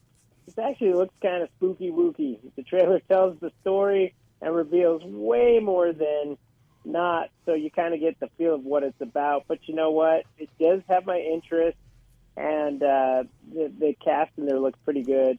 I'm going to give it a blah as well, Jimmy. I'm going to start off with a blah ski. Spencer, what say you? Well, when I watched this, I saw that Homelander was the dad. It was like, when I watched The Grudge with Sarah Michelle Gellar, and I'm like, why aren't you just punching the dang ghosts? And it's like, but then, then they're all like, kid, stop having nightmares. Yeah, that works. That never works. No. Never dream again, kid. Yeah. Well, yeah. We'll get to him in the other movie. Yeah. But I like the guy who plays Homelander, and the mystery of the tapping is interesting to me. So I will give it a blah as well. Again, I'm trying to channel my inner Rob, be a little more forgiving of the horror genre. Speaking of, Rob, what say you? Yes, Anthony Starr starring in the live-action Coraline movie. That's what it was kind of. They kind of got that vibe too. Yeah. That it totally gave me that vibe, especially when the little kid turned and there was like a little secret door. Hello, Yeah. Coraline, right there. And Cobweb, I think it's going to turn into be some kind of weird like. I think that there is like a spider. I don't see why else that they would call it Cobweb. And if you catch the very end of the trailer, there's a little spider like crawls across the floor. Oh, yeah, I didn't catch that. But I think that it's not what we expect. And I think like the parents are in on it some way, somehow. But I don't think it's like they're in it like helping it kill or something. I don't know. But I think that they're in on it. Okay. But I actually think I saw this like preview a while ago too, so I was like, "Oh, I've seen this one." But for me, it was going to be a so-so. Oh, okay. Not bad for the first out of the gate. Tony, what is next? Natty Knock. Natty Knock. And it's on Halloween Eve. A small-town babysitter and the kids she is looking after must survive the horrors of serial killer Abner Honeywell. He also makes air conditioners for air purifiers. Oh, yippee! The director of Halloween 4 is back with a new take on a different monster named Natty. The movie looks very low budget, cheap effects, lame story spells disaster for all Natty Knockaroony here. I do, however, like Danielle Harris because she was in the early Halloween movies, and Freddy Krueger's in it, a.k.a. Robert Englund. So for those two alone, I'm at least intrigued, so I got to give this a minimal blah. The movie looks terrible, though. But I love that people have started. I'm driving. Yeah. I'm sorry. Go ahead. I love how people have started picking up my degrees of blah. Yeah, I love it. I have to give it a minimal blah. Okay. Kind of ironic that Freddy Krueger is in a Nightmare on Elm Street knockoff, but hey, who am I to judge? I can't make heads or tails of what is actually happening in the trailer. What starts out as kids' folk legends, song and all, look in the mirror and say Bloody Mary 3 times. Nope, Natty knocks 9 times, quickly turns into... Who was that, and why is that person killing that person? If this happened once, it might be okay, but there are at least 9 flashes of different people killing different people and way too much screaming. Way too much screaming. Touch Brown. Spencer, Rob, what say you? Yes, Natty Knocks. This one kind of reminded me of Darkness Falls. An obscure, like... not too well known like horror character. You called up trauma on me, sir. I like the movie Darkness Falls, so this kind of gave me those vibes. I love Danielle Harris; she was great in all the Crawley movies, and this kind of gave me that vibe too, like that kind of like vibe. So I'm going to say a blah on this one. Oh, blah. Spencer? Well, when I saw director of Halloween 4, I'm like, okay, not exactly a strong start. But then I saw all the actors, especially Robert Englund. I love Robert Englund. I mean, I'll watch anything with him in it at least once. Probably might turn it off going through, but I will start to try and at least watch it once. So with this one, but just because of him, I will give it a blah. I won't even give it a qualifying blah, just a blah. Wow. And hope it doesn't suck. Okay. So we're off to, I'm the only one going down to Touch Brown Town right now. Oh, yeah, Darkness Falls, just, it sucked so hard, I've blocked it as traumatic. Wow. Oh, I like that. Okay. Next up is Fear the Night. 8 women attend a bachelorette party at a remote farmhouse in the California hills. They are interrupted by the arrival of masked intruders who surround the place and begin shooting arrows at the house and the guests. One partygoer, Tess, a military veteran who is fighting her addictions and her difficulty at fitting in with other people, as well as, I guess, expressing any kind of emotion, leads the women in making a stand against the attackers as they fight back in an effort to save themselves over the course of a single night. Dark night. I had to clarify that. A single dark night. Yeah. I don't know why, but that was the most deadpan and robotic acting performance since Arnold took on the role of the Terminator. I really don't understand the premise here. A bunch of uber rednecks want something inside a house and decide, instead of waiting for the bachelorette party to end and everybody leave, to start killing the people in the house and leaving enough evidence to surely get caught and convicted of whatever crime they're trying to commit besides murder. Ending looks like it's going to be predictable, and so should my rating for this. Touch Brown. Tony, what say you?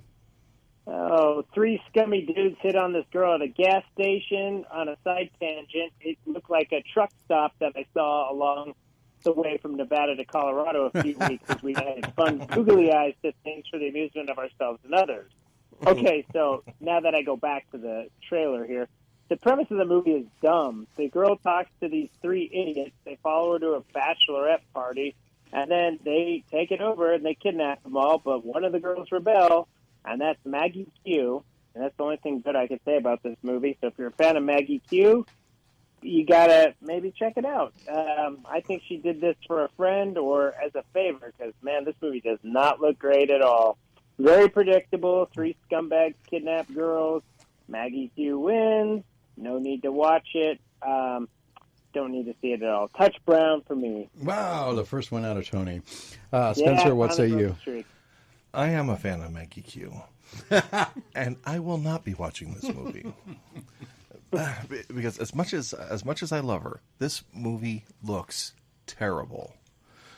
Tough chick goes to the store. Faces misogynists, because of course there's misogynists at every store on the road, isn't there? I mean, no. Yeah, especially in Sinclair in Evanston, Wyoming. Yeah. So then she's followed, because of course she is, and then of course she has to kill all of them, because of course she does, and of course she's going to win, and the women are going to be empowered. I have no problem with women empowerment. But I have a problem with terrible writing, and this trailer doesn't even make the writing look interesting at all. Touch Brown. All right. A Touch Brown out of you. Do we got a streak going, Rob? Oh, Maggie Q, what did you do? What did you do? This is a horrible movie for you. Yeah, no, this is... She started actually going into the horror genre, and she did like some really good ones, and then I don't know why she did this one. Paycheck, that's the only thing I could consider, because this is definitely not helping her career. Paycheck, lost a bet, take a pick. But yeah, no, it's so oh gosh, the tropes are all there, like every single one. Like, yeah, it's just bad. So yeah, this Brown. is yet another movie made by committee, and I hate those. All right, that was a streak. Touch Brown all the way for Fear the Night. Tony, what is next? All right, the next one is going to be Miraculous.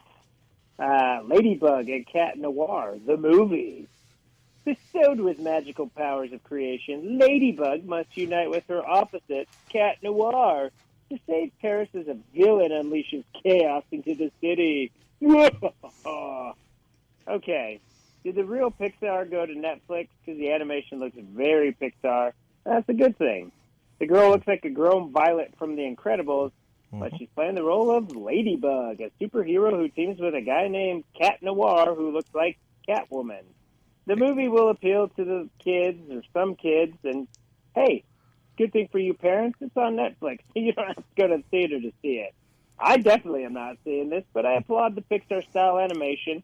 That's my nice part of the review, but however, Touch Brown. Okay. Nothing of interest here at all. This is a kids' movie, so if you have kids, watch at your own peril, and you're going to need some therapy afterwards, or just lots of liquor. Touch Brown. Rob, what say you? I believe this was a series first, but I don't think it needed a movie, in my all honest opinion. No, it didn't. I just thought it was funny that he kept referring to her as a watermelon. So. That was like the best part of the trailer, was him referring to her as a watermelon. That tells you a lot. Yeah, Touch Brown. Okay, I was always kind of curious. Where was the green rind that would complete the whole watermelon? I know, right? And the fact that she reference, doesn't correct him, she just goes, "What?" Like, you know, like not. I'm a ladybug. No, she just Spencer? I have a daughter. She is thankfully aged out of the demographic for this movie. I will, a male Catwoman type character. Woo! I will not be watching this movie. I will firmly give this a well-deserved Touch Brown. All right. Man, things are going south quick. Yeah, All right. y'all jumped on the Brown train, buddy. All right, let's recap here. Cobweb. Me, Tony, and Spencer all gave it a blahs. Rob gave it a so-so. Natty Knox, Spencer, Rob, and Tony gave it a blah. I gave it a touch brown. Fear the Night, all of us gave it a touch brown. Miraculous and Ladybug and Cat Noir, the movie. We all gave it a touch brown, which brings us to our 400-pound gorilla in the room this week, Barbie. And before we go into the break here, here's the synopsis, because it's thankfully 2 sentences, 3 actually, if you think about it. To live in Barbie Land is to be a perfect being in a perfect place, unless you have a full-on existential crisis or you're a Ken. With that in mind, that is the official synopsis of Barbie. And when we get back, we'll give you our opinions of Barbie the movie. So don't go anywhere. More Pop Culture Kaboom Radio Show coming up next.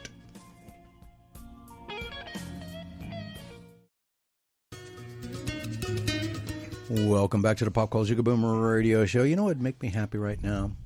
What's that? If everybody listening would recommend 3 friends to check out Pop Culture Kaboom Radio Show. That would make me happy. And this show is turning into 6 degrees of separation. Dustin Ferguson, he just put up a post on Facebook. Dustin Ferguson is a well-known director in Hollywood of horror films and everything. Did you know that Coolio was in a movie? Yeah, it was one of the Halloweens, wasn't it? No, I did not know about that one. Oh, no, that was Busta. That was Busta. That's right. Sorry. Yeah, Busta Rhymes, I know, was in a couple of movies. But Coolio, what were you thinking of? I can't even remember right now, but I know that he was in one. Tony? He was like in one of those scary movies, like not like it was called Scary Movie. It was a spooky one. Okay, I did not know about that one. I do know that he was in a film that Dustin Ferguson was involved in, as well as it was Coolio and Danny Trujillo. Were in a movie called Railroad to Hell. And just recently won Best Feature Film at the New York Movie Awards. So congratulations, everybody involved. And unfortunately, can't really congratulate Coolio since he unfortunately passed away back in September of last year. But so basically, that is his last movie performance. So if you get an opportunity, check out Railroad to Hell. All right, so let's get back to movies. Speaking of movies, we're going to be talking about Barbie, which is the 400-pound gorilla in the room this week. And here's the synopsis once again, because it's short and sweet. To live in Barbie Land is to be a perfect being in a perfect place, unless you have a full-on existential crisis or you're a Ken. All right, that is the synopsis. And that was the most vomit-inducing trailer I have ever seen in my existence. I've seen some trailers that make me question my sanity for watching it, crush my will to ever watch a movie again, but I have had no idea that this pink nightmare fuel was out there. What kind of mind-altering drugs you'd have to be on to say, you know, what would make a great movie idea? A movie about Barbie having an existential crisis. If you wanted to truly torture me, hook me up to the theater seat like a Clockwork Orange and force me to watch the first 10 minutes of this abomination. Touch brown. Now I'll tell you how I really feel. No, I'm kidding. Tony, what say you? Wow, I have seen this trailer more than I'd care to. They literally showed this trailer before every movie I've seen this year in the theater. I'm so sorry. I have seen this trailer a lot. Ouch. It looks over the top bad. Yes, it has fantastic actors and actresses, but come on, man. This is definitely a niche audience. This is for anyone that grew up with Barbie, that was a fan. I still stand on that, but this movie looks so horrible. It looks awful. But you know what's funny? It'll probably turn out to be very entertaining, and I'm sure the audience it reaches will be thrilled. I do owe Jamie Anna a movie of her choice, and it might actually be this. I might be. Oh, forced out. no. Oh. But I don't know. She hasn't brought it up. She's listening, though. So I'll find out. But if it's on my own will, it's a pink, sparkly, shimmery touch brown. So, thank you. Oof. All right, Spencer, what say you? All right. I want to start with something positive. Ryan Gosling decided to take the role of Ken because he was offered it, and he's like, nah, but then he left. And it's like his kid or something had a Ken doll in the backyard. It was beaten up. It looked like it was treated by like the kid that abuses their toys in Toy Story. And he goes, Ken's story must be told. That's why he decided to take that role. It really doesn't. Yes. That being said, I saw in the trailer that said, if you love Barbie, this movie's for you. If you hate Barbie, this movie's for you. That is literally impossible. Yeah. That's trying to serve two masters, and nothing works when you're trying to serve two masters, especially diametrically opposed masters. And I haven't liked Will Ferrell since he was Lord Business in the Lego Movie. I know. I saw him in that trailer too. And it looks like he's basically going to try and be Lord Business again. And once was enough. Touch brown. Okay, Rob, what say you? Well, Barbie has gone meta. She has an existential crisis, can't decide if her high heels are now flat feet. And it was, in all honesty, I think that I'm definitely the wrong market for this. That I think that for people who love Barbie, I think it's going to be a great movie. I think it's very, very catchy with some of the little dance tunes there. I think it's great that they're just kind of throwing Ken under the bus every which way they can. See that even they should have thrown the promotions. No, it should have been an actual bus, and they should have shown that. Well, in the it was trailer. even the promotions because not in the States, but overseas, they're producing. Burger King has a Barbie burger with a pink sauce on it, and you get and the side is Pepto-Bismol, Ken, which is just regular fries because it's just Ken. So I thought that was great. Oh yeah, that doesn't remind. After you're done, there's one thing that annoyed me that I need to talk about. But I want you to finish yours. I'm sorry. It's fine. But like I said, I just don't think I'm the right target audience. I have a feeling though that this is going to actually end up being quite comedic and funny. So I'm going to actually have to say a blah. Wow. Okay. I am not questioning your sanity, Rob. Okay? Hey, there's things that come on TV that you just can't turn away, and I have a feeling if this comes on, I may end up watching it. Now, Spencer, you said one thing annoyed you. One? Really? One thing that just really stood out was at the end. Ken's a misogynist because, of course, he has to be. I mean, why? Oh, really? See, I stopped paying attention at that point. It's like, can I? He basically asks a female doctor, "Can I perform one appendectomy?" No. Can I talk to a doctor? I am a doctor. Oh, no, okay, now I know what you're talking about. Oh, yeah, and it's like, oh, yeah, okay, so Ken just has to be misogynistic. Of course. But of course. All right, so let's recap all of this for you. Fear of the Night. If I quit hitting the wrong button here, that would be nice. Fear of the Night. We all gave it a touch brown. Miraculous. Ladybug and Cat Noir, the movie. We all gave it touch browns. Natty Knox, Tony and Spencer and Rob gave it all blahs. I gave it a touch brown. And Cobweb, Rob gave it a so-so. Spencer, Tony, and I gave it a blah. So the best rated one so far, Barbie B, which is the 400-pound gorilla in the room this week. 3 touch browns, and Rob gave it a surprising blah. So yeah, I was so expecting that to go full touch brown. So did I. Like I said, I have a feeling Rob. it'll end up on TV, and it'll just be there, and I'll end up watching it. Drunk and lonely one night. Yep. Like I said, I have a feeling it's going to be very comedic. And Yeah, I hope so because I like Margot Robbie, but well, and then hearing about certain things that she had installed in the set and stuff like that. Like, it was just funny to me. Okay. So we got 5 movies next week from July 24th to July 30th. What more than likely will be the 400-pound gorilla in the room next week will be Haunted Mansion, based on the Disney ride. Talk to Me, which is another horror movie, an actual horror movie about somebody's weird cast hand. Kind of reminds me of like the Monkey's Paw, but Tony, are you still there? No, I'm still here. Okay. Sympathy for the Devil, which will have Nicolas Cage, which looks really weird. Well, of course, it's Nicolas Cage. he's No, the I mean, devil. it looks Yeah. really weird.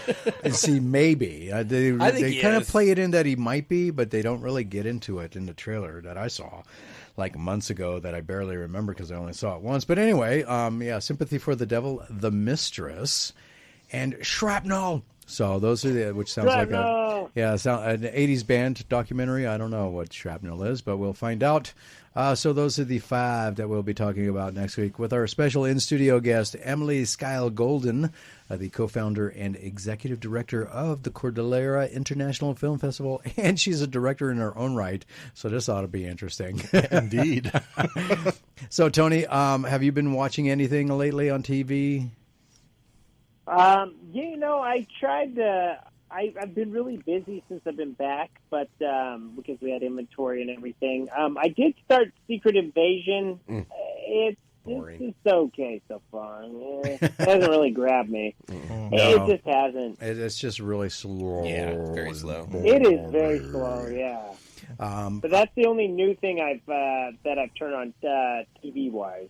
Well, Netflix decided to go the AMC Walking Dead route, and for season 3 of The Witcher, they decided to do a mid-season break, which was just dumb for a series you can stream all of the episodes in one binge sitting. Yeah, they were kind of hoping to cash in on Henry Cavill's last bit first, I'm guessing. Well, then they would have just put the whole thing out, but instead of making us wait for like months. Well, I think it's the next half doesn't have Henry Cavill. So. Oh, is that why? No, he's still I in it. thought This is the He end is in of the his full one. Okay. Yeah, Yeah, he's this is the end of his reign. Yeah, no pun intended.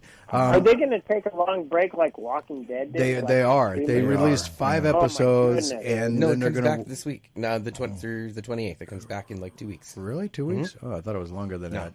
Well, you know what? When you can binge watch the whole thing, 2 weeks is a long time for That's very true. It's a very long time, right? So yeah, Henry Cavill, Witcher. I watched all 5 of the episodes.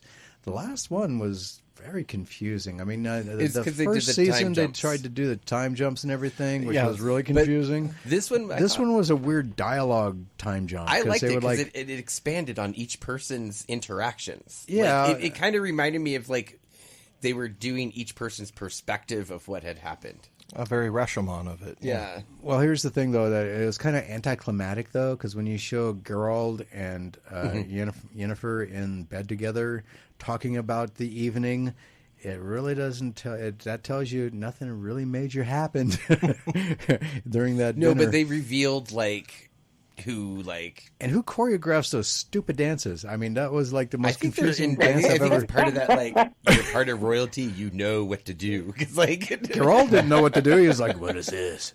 but he dancing. did. He was totally in I line. know. It's That's like, what all I mean, right. like, You could I just- think when you're part of royalty, you just know. Well, okay. All right. So, but okay. So, of this, do you recommend watching season 3? I have Yes. watched the first 2 seasons. I have not yeah. gotten Yeah, around it to fits it. in with season 1 and 2. It's worth the watch. I was kind of disappointed it took them until episode 3 to bring in the Wild Hunt again. Mm-hmm. If you played the game, you know who the Wild Hunt is. But even and then, they talk about it in season 2. Yeah. they showed him end, at the end of yeah. season Yeah. 2. But then it took 2 episodes from into season 3 for them to actually show them again. And then even then it was anticlimactic again because they would show up in ghost form chasing Ciri through the woods. Join us, like the Walking Evil Dead. And then he puts his hand on her shoulder, and then Geralt shows up to save the day. Yeah. So it's kind of Doing like his the little- White Walkers, how they can just kind of show up for a scene, and then, oh, by the way, you're dead. What? In Game of Thrones, it's like they show the White Walkers. The White Walkers are coming. Winter is coming, and then all of a sudden, Sansa, or whichever one, just kills him in one shot. Yeah, and so it was just that was Very a little anticlimactic. confusing to me with the dialogue aspect of it and then it got interesting because it became interesting. So who do you think is the one behind it? Because it no longer points to that old man. No, it was That's Villeforge. Who? They already said it was. That was the big reveal. Villeforge was behind it all. The one who's dating the head Yep. lady. Yep. Do you have any idea what we're talking about, Tony? No, a little bit. But yes, I know of it. I hear about it a lot. I know that Henry Cavill's out, and they're going to replace him for season 4. Which do you guys think that's going to hurt it? Oh, Oh yeah, especially Yeah. since it's Liam Hemsworth. I mean, if you talk about a hand-me-down actor, I mean, he's Thor's brother. He was. Yeah, that's not good. Yeah, I think that's one of those. If you lose the main one, the show just kind of goes off the rails. They did that with Walking Dead when Andrew Lincoln left, Rick Grimes. It just wasn't. Once you lost the main people, it's just not as good. Yeah, and they didn't even kill him off to make it. They just kind of made it look like, well, if it goes south, we can kinda always bring killed him. him off. We can bring No, it back. but he and goes there's- back. The question until you But saw the this one, I guess, helicopter. is different because they're just straight up replacing the main character with a different actor. And that's like when you change animation show, like TV shows and stuff that's animated. You replace that voice actor, and it's just not the same. I know this is an It's like old, when they replaced Aunt Viv on Fresh Prince. I was going to say an old timey reference time. Yeah, Or remember Bewitched? They replaced Darren with Darren. yeah, it's a really old timey reference right there. Boy, you're really digging far back for that one. But yeah, exactly though. And the two Darrens, my two Darrens. Yeah. I thought it was funny because they both had the same first name. I'm like, that's hilarious. But speaking of recastings, though, just actually, we've have been very honest about our opinions about STD, Star Trek Discovery.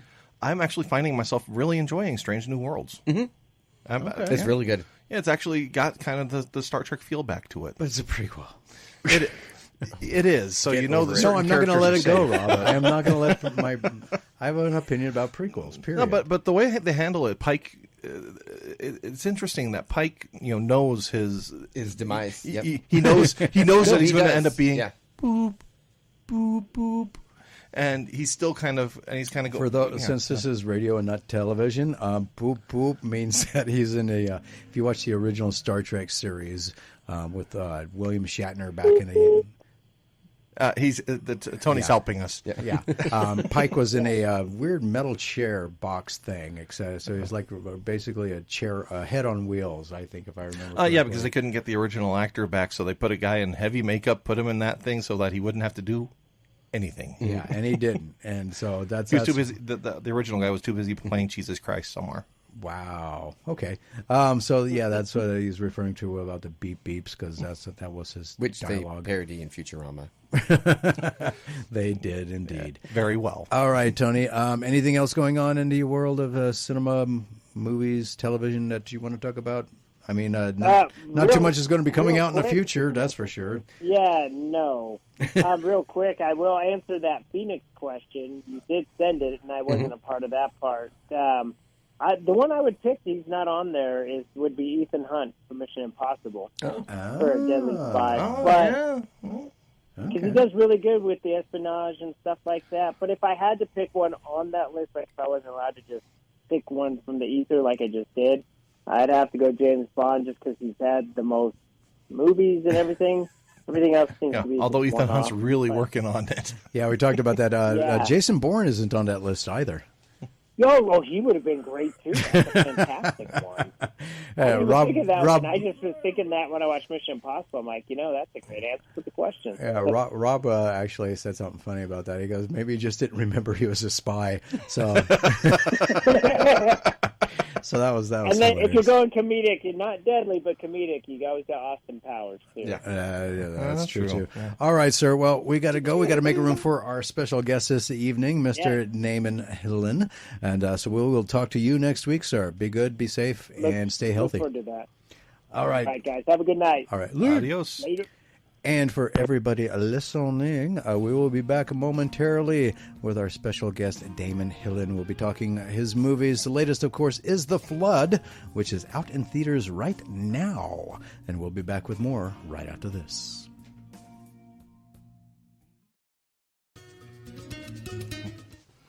The Nevada Artists Association presents the Spirit of America show through July 28th at their gallery. 57 local artists submitted 137 entries for judging of the show. The gallery is open and free to the public Tuesday through Sunday from 12 to 4 p.m. and is located at 449 West King Street in Carson City, right next to the Brewery Arts Center. More information is available at nevadaartists.org. And welcome back to the Pop Culture Kaboom, a radio show. Everything you want, everything you need in pop culture entertainment. A daring jailbreak during a dangerous storm is interrupted by hungry alligators in the horror thriller The Flood. A horde of giant hungry alligators is unleashed on a group of in-transit prisoners and their guards after a massive hurricane floods Louisiana. The Flood is in theaters now and on video on demand. The Flood is the latest full-length motion picture from our guest this evening, award-winning producer and executive director Damon Hillen. And how are you, sir? I'm well. That was a great pitch, too, by the way. Thank you so much for that. That was right on. I expect a check in the mail soon. No, I'm kidding. Yeah, right? So I know I'm going to probably mispronounce this. Benetton Films, is that correct? It's Benetton Films and Hillen Entertainment. Okay, yeah, so there's two. I was looking it up, and I was amazed about how many movies that Benetton Films has done that I have actually watched.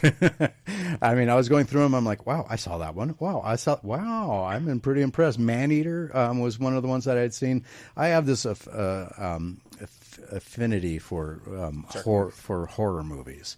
So Zombie Tidal Wave, I actually did watch that. I loved Zombie Tidal Wave. I did not see Apache Junction, though, which is another big one, or Battle for Sapan. But those two actually look interesting. And Death of Me, I have seen that. And Yeah, you that have was too, great. Rob. Mm-hmm. So a lot of films that I was actually surprised Benetton Films has done.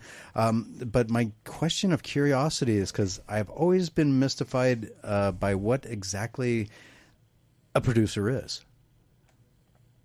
Sure. So a producer is like the CEO of the company that is managing the film. So as a producer produced by credit, what I'm doing is I'm finding IP, intellectual property, and then I'm putting all the business behind it. I'm packaging it. I'm finding a director. I'm attaching cast. I'm speaking with distributors. And then I'm financing the picture. So I will then go and take it through production, all the way through post-production, and then deliver a film. So it's really like these films are my babies. I see them from the very beginning to the very end. And it's actually a very long process, too. So I'm involved with these movies for sometimes years. Wow. And I imagine that you also have to hire the person who does the location scouting and make all the arrangements for locations, et cetera, et cetera. Yes, so there's different levels of producers. So what I would do is I would hire a line producer. And that line producer is going to go line by line, break down that budget meticulously, and then hire those department heads to go and find us those locations and find us the art team and find us, what editor are we using. They'll put everything together for us. And a nice little bow for me to go over. I'm overseeing it all. Okay. So, yes, Spencer? Well, I was just thinking, they say that a movie is made 3 times. Basically, it's written, then it's shot, and then it's edited. So basically, it's like 3 different movies in one. So I'm wondering, as a producer, how do you keep the vision consistent as you go through the process? Of basically 3 different forms of movie. Yeah, we rely heavily on the director. So as the producer, I'm looking at more of the financials, like how how is each actor going to raise the value of a movie. And then I'm making sure that the director stays within the vision that he pitched to us. So we might start out with one film, certain direction. And then as it does progress, it does change. So there are different variations of the film from the beginning to the final product. You know, because sometimes things change, you lose locations. It's an ever-changing field that we're in. The producing is like jumping through fiery hoops. Well, I think the closest that a consumer of pop culture has to a producer was Tom Cruise's performance in Tropic Thunder. That's one of my favorites. I love that. How close to reality was his performance? Is that do you have the little remote that turns on the music with the lights and everything, or? Yeah, it depends. It depends on the day. Sometimes it's just like that's exactly what it is. So, but seriously, is there any truth to his performance? I mean, as far as how his character, what he was going through with trying to get the film made. I know it was kind of a parody, but still. Yes, it's a battlefield. It's you're going to war when you're making movies. Literally, it's managing 80 people in a foreign country, or even the state of Hawaii. You run into things that you're just like, wow, we got to fix this. This is crazy, and it comes out. It really does. Yes, Rob, you have a question. Yeah, you were talking about the different producer levels, like line producer, and then what exactly would be executive producer then? Right. So executive producers are really tied towards financials or some sort of packaging.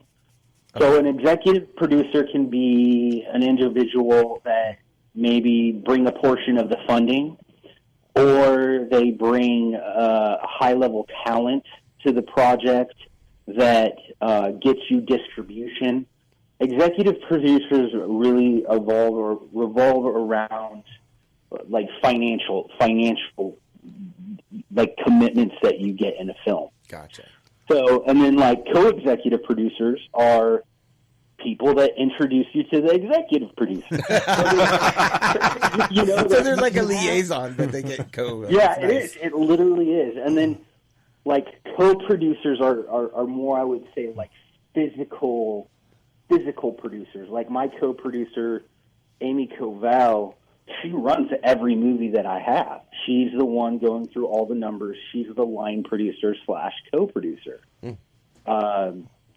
So, and then you go down to associate producers. Associate producers can be, bringing something to the table that is beneficial to the film. Maybe you're shooting in a location and they bring a few locations for free. Or, some associate producers are, I think it was, one of the lower end producers, and then it just goes up to produced by, which is the lead producer. Oh, okay. And it's actually backwards in TV, because the executive producer is the producer that holds all the power in TV. So it's different how TV and film work. Wow. So with all of those things, how did you become or get into the business of being a producer in the first place? I mean, it sounds really complex, and I would not be able to figure out. Where would you start? Where would somebody start even being a producer? Yeah, so you know what? I was in mortgage and real estate back in 2008. I was doing really well. And then we had that crisis, that real estate crisis, and I lost everything. I moved to LA where my sister was, and I had a real estate investor come to me and say, hey, I know you're in Hollywood. Let's do something in Hollywood. He gave me $100,000 and said, let's do some art. Let's create. And so I literally went on Craigslist, and I just started looking for people, hey, I need a camera operator. And then the camera operator was like, well, who's going to do your data intake? And I'm like, oh, I need someone else. So I literally pieced together my first production on Craigslist, I realized I'm like, I have no clue what I'm doing, but this is so fun. And I never looked back. I knew I had no clue what I was doing, but I just wanted it so bad, and it was such a fun, fascinating, like blending storytelling with business, right? That's what really just lured me in, and I've never looked back ever since. Well, sometimes enthusiasm can override good sense. That is cool. So out of all of the movies, I mean, Ghost House, I believe, was the first film that you executive produced. Is that correct or no? Yeah, so in Ghost House, I ran Ghost House on the ground in Thailand. The movie Ghost House was kind of like falling apart a little bit, and then I got involved, and I helped the producer Kevin see it through production, and I oversaw it in Thailand, and basically physically made the film and put it in the can for Kevin. And then that movie did very, very well. So that was I love Ghost House. That's one of my favorite movies, actually. Oh, okay. I'm glad I saw that one. So now you have the Flood, which is in theaters now and on video on demand. So tell us what was the process? What was the pitch that got you to say, I want to make the film The Flood? So I just got off Maneater, and Maneater did very well, and Creature Features do very well. So when I was told that there's a script with alligators in a prison, and they're chopping on prisoners, and people are fighting and trying to stay alive, like I was like, hey, that sounds really interesting. I haven't seen that before, and I was sold. I read the script. It came from two prominent writers, Chad Law and Josh Ridgway. They're very prominent in the indie world. They write a lot of scripts that go to floor as the films have been made. Chose to greenlight the picture. I worked hand in hand with my sales company to select our name talent, Nikki Whelan, Casper Van Dien, and Louis Mandalore, who are actually all very good friends of mine. So it was really fun because it was like a group of people that you love being with in Thailand. So you can't go wrong with that. So is there going to be a blooper reel released with the DVD or no? No, I get in trouble. Darn. Because those are always the funny when you hear about like a shoot and everybody was just almost like family and everybody's having a great time at it. The blooper reels are always the best. They're so candid. They're just just and they're just absolutely hilarious. They're fun. They're almost funner to watch than the movie itself. Right, because everybody's so comfortable with each other that they just say whatever. Yeah. So that's a bummer. But The Flood is out. It's so funny because when they insurance companies make us pay more for errors and omissions insurance, so we never do blooper reels of independent production. That's weird. Because it's like you want to put that out, but then you have to get it just makes the process that much harder. So you're just forget it. Well, that explains a lot, though. Why there is a lot more blooper reels out there. So I know exactly. We established Ghost House was one of your favorite movies that you've done. Of the 25 movies that you've produced and have been a part of the production of, what stands out as your crowning achievement to this point? Because I'm a musician and I've always viewed albums as being a snapshot of where a band is at that point in time, and I see movies as the same way because each film was, I'm sure, a learning experience in a way, and you kind of build off of that experience. So to this point in time, what do you feel is the best movie you've done to this date? Wow, that's a great question. I wish I had a precise answer for you, but it's just so many movies and so many different feelings are attached to every movie you make. Sometimes the easiest movies to make are aren't received as well as the harder movies to make. Like if I'm suffering on production, I know that movie's probably going to do pretty well. But if it's simple, sometimes that movie doesn't turn out. But a few of the movies that I really kind of just love, Battle for Saipan that I did. It's a World War II movie based on just true events that happened. I liked being able to really just put my mind to something and say, "Hey, I want to see this as a movie." And I've really got to a place in my career now where I can do that. I can go and see kind of what's hot and then figure out what I want to see as that movie, and that just fulfills me as a producer. Now, I got a quick question for you. Is Benetton Films or Hillen Entertainment part of the AMPTP at all? No, we're not. Okay. No. Okay, good, because I wanted to skate any of that stuff altogether. No, we aren't. Yeah, we aren't. No, we're following guidelines, and we are. There you have to respect the actors and the guild, and we do everything that we can for that. So, but that has got to put you as a producer. I mean, you have, I know 7 upcoming films. I was hoping to get to those. If you don't mind sticking around for another segment, sir. Would that be okay? Another 20-minute segment? Yeah, of course. Okay. You got 7 films coming up that I would like to touch on, but I know that this whole thing that's going on with the writer's strike and also the SAG-AFTRA strike has really put a kind of a damper on and notice on everything that's coming out of Hollywood at the moment. I mean, even cons and that I cover a lot of the actors and other people, they can't promote their stuff. So it's making the San Diego Comic-Con, for example, is having a very hard time with a lot of cancellations from everything from TV appearances to panels, and all of the panel guests are basically unable to attend. How is that, as from a producer standpoint, when we get back from this break? I'd like to know from a producer standpoint that it isn't part of the AMPTP. How does that going to affect Benetton Films and Hillen Entertainment in the future, coming up in the next couple of months, especially with these 7 films, which we'll go over when we get back. So if you don't mind holding on, sir, we'll be right back with more with Damon Hillen. And he is an executive producer and award-winning producer, and we'll be right back with more from him, including more about the movie The Flood, which is in theaters now and on video on demand. So don't go anywhere. More Pop Culture Kaboom Radio Show right after this. All right.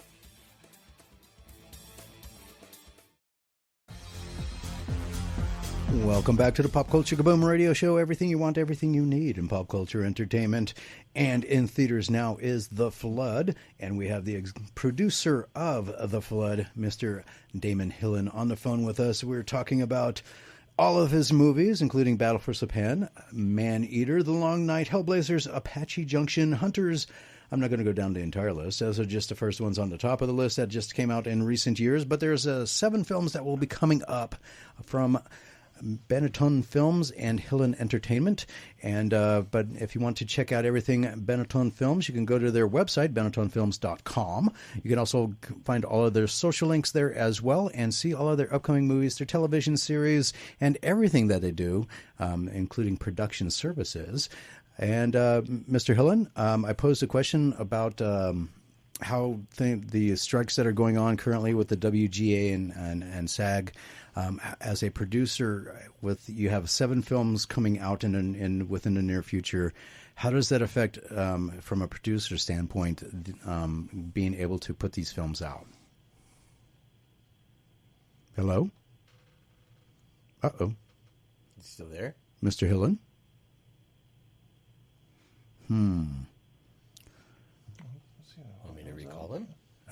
No, the line looks like it's still active, I think. Yeah, I didn't. Well, I don't know. Maybe you just had to step out. Well, I kind of wonder how producers, do they all go to try to find a script first and then try to produce it, or do they have an idea back when before Wild Wild West came out, with Will Smith, there was a producer who just really had the idea that he wanted a giant robot spider in a movie. So he wanted it in the Nick Cage movie, the Superman Lives movie. And of course when that movie got scrapped, he moved the Mr. Hillen? he moved the Yes, idea yes. to I Wild was West. on mute, so I was speaking to you and nobody heard. Oh, yeah, we're like, all right. We've all been there, actually. I was about to say, Rob, try and call him back. Oh, yeah, nobody likes the giant robot stories. Yeah. Thank you for saving us from that story. Yeah, I'm kidding. So to your point, a lot of these movies that I have on IMDb that you see, we've already shot those films. Ah. So we've gone through the process. Now, if we have to go pick something up in post-production, like ADR, that's where the actors come in and we didn't get the dialogue on set. We have to go back to SAG and we have to get an interim waiver, because there's the strike, we have to have the approval of SAG. Mm-hmm. And in order to do that, there's a couple things that you also have to have in place. You have to make sure that you haven't, pre-sold the film or sold the film to a streamer.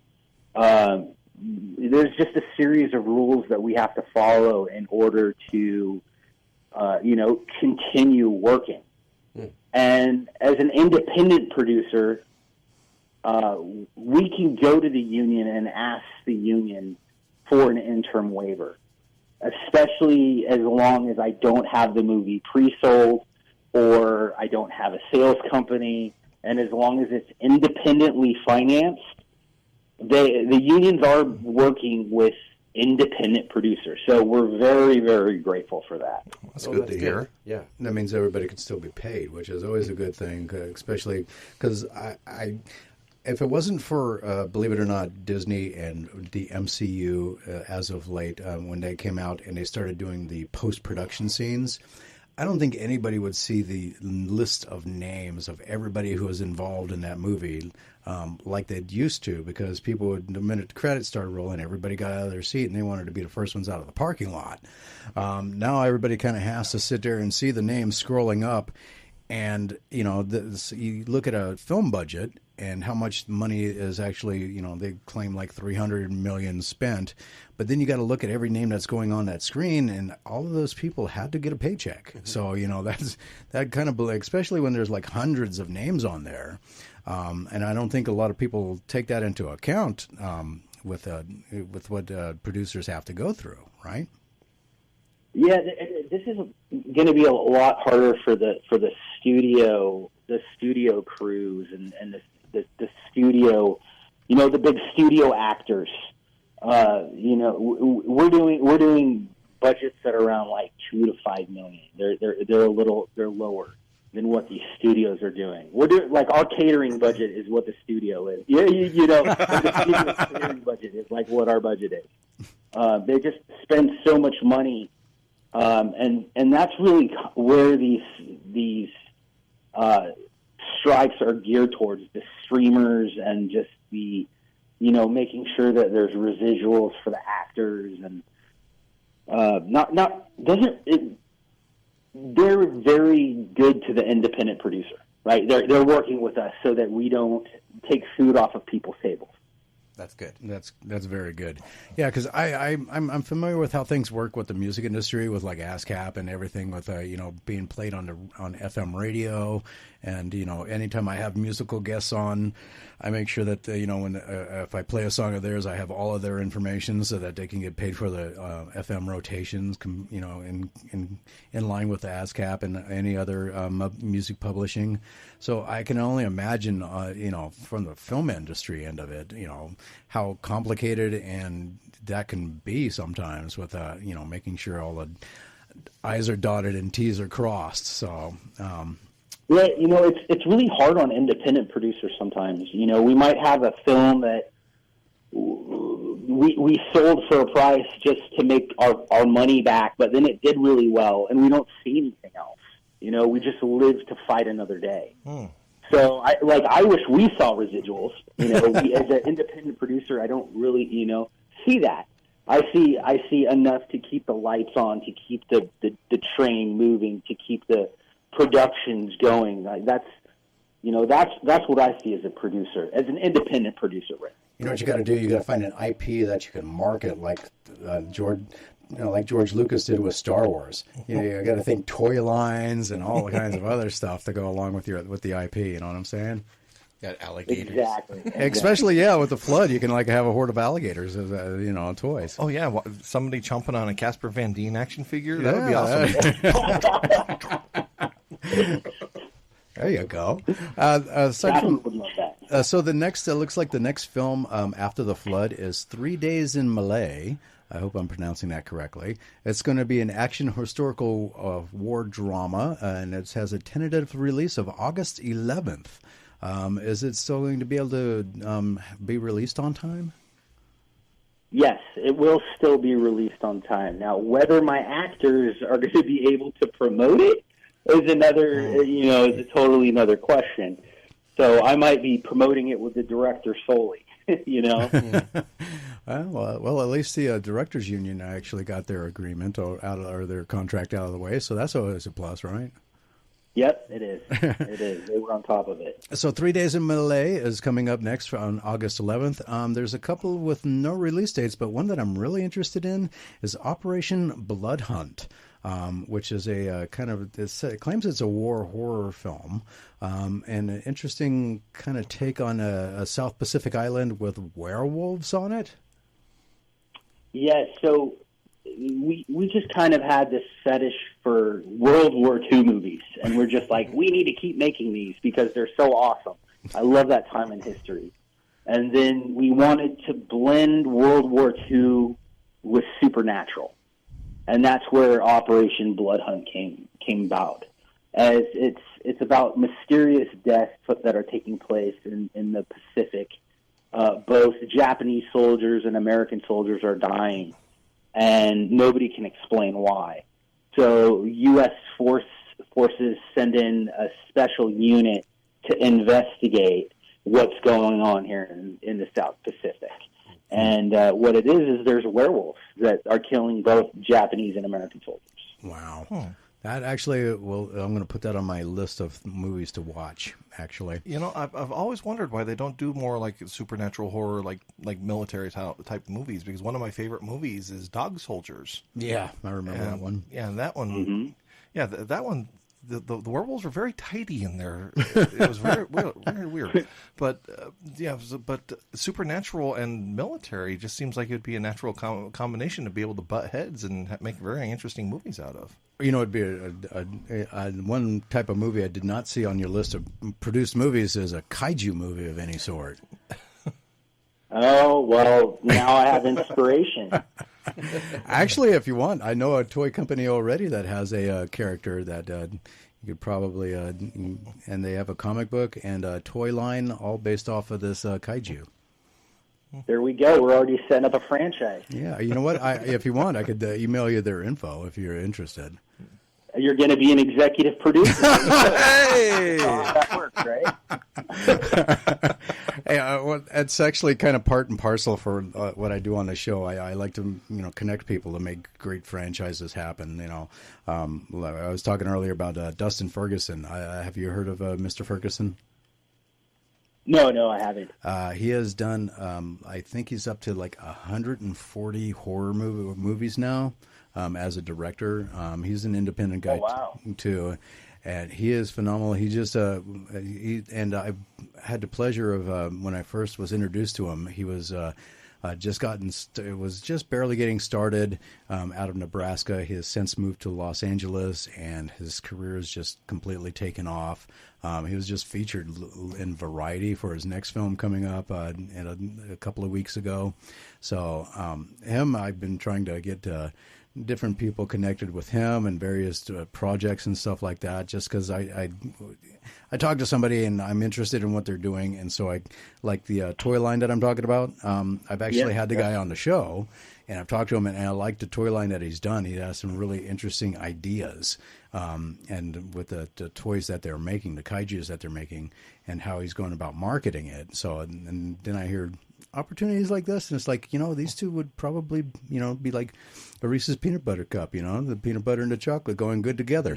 So that's my. I love it. It's very inspirational. Oh, thank you. The other movies that you have coming out, this is probably the most interesting one out of the bunch, and that is Killing Winston Jones, a comedy starring Richard Dreyfuss and Danny Glover, two big A-list named actors. So Killing Winston Jones and is a special movie, directed by Joel David Moore.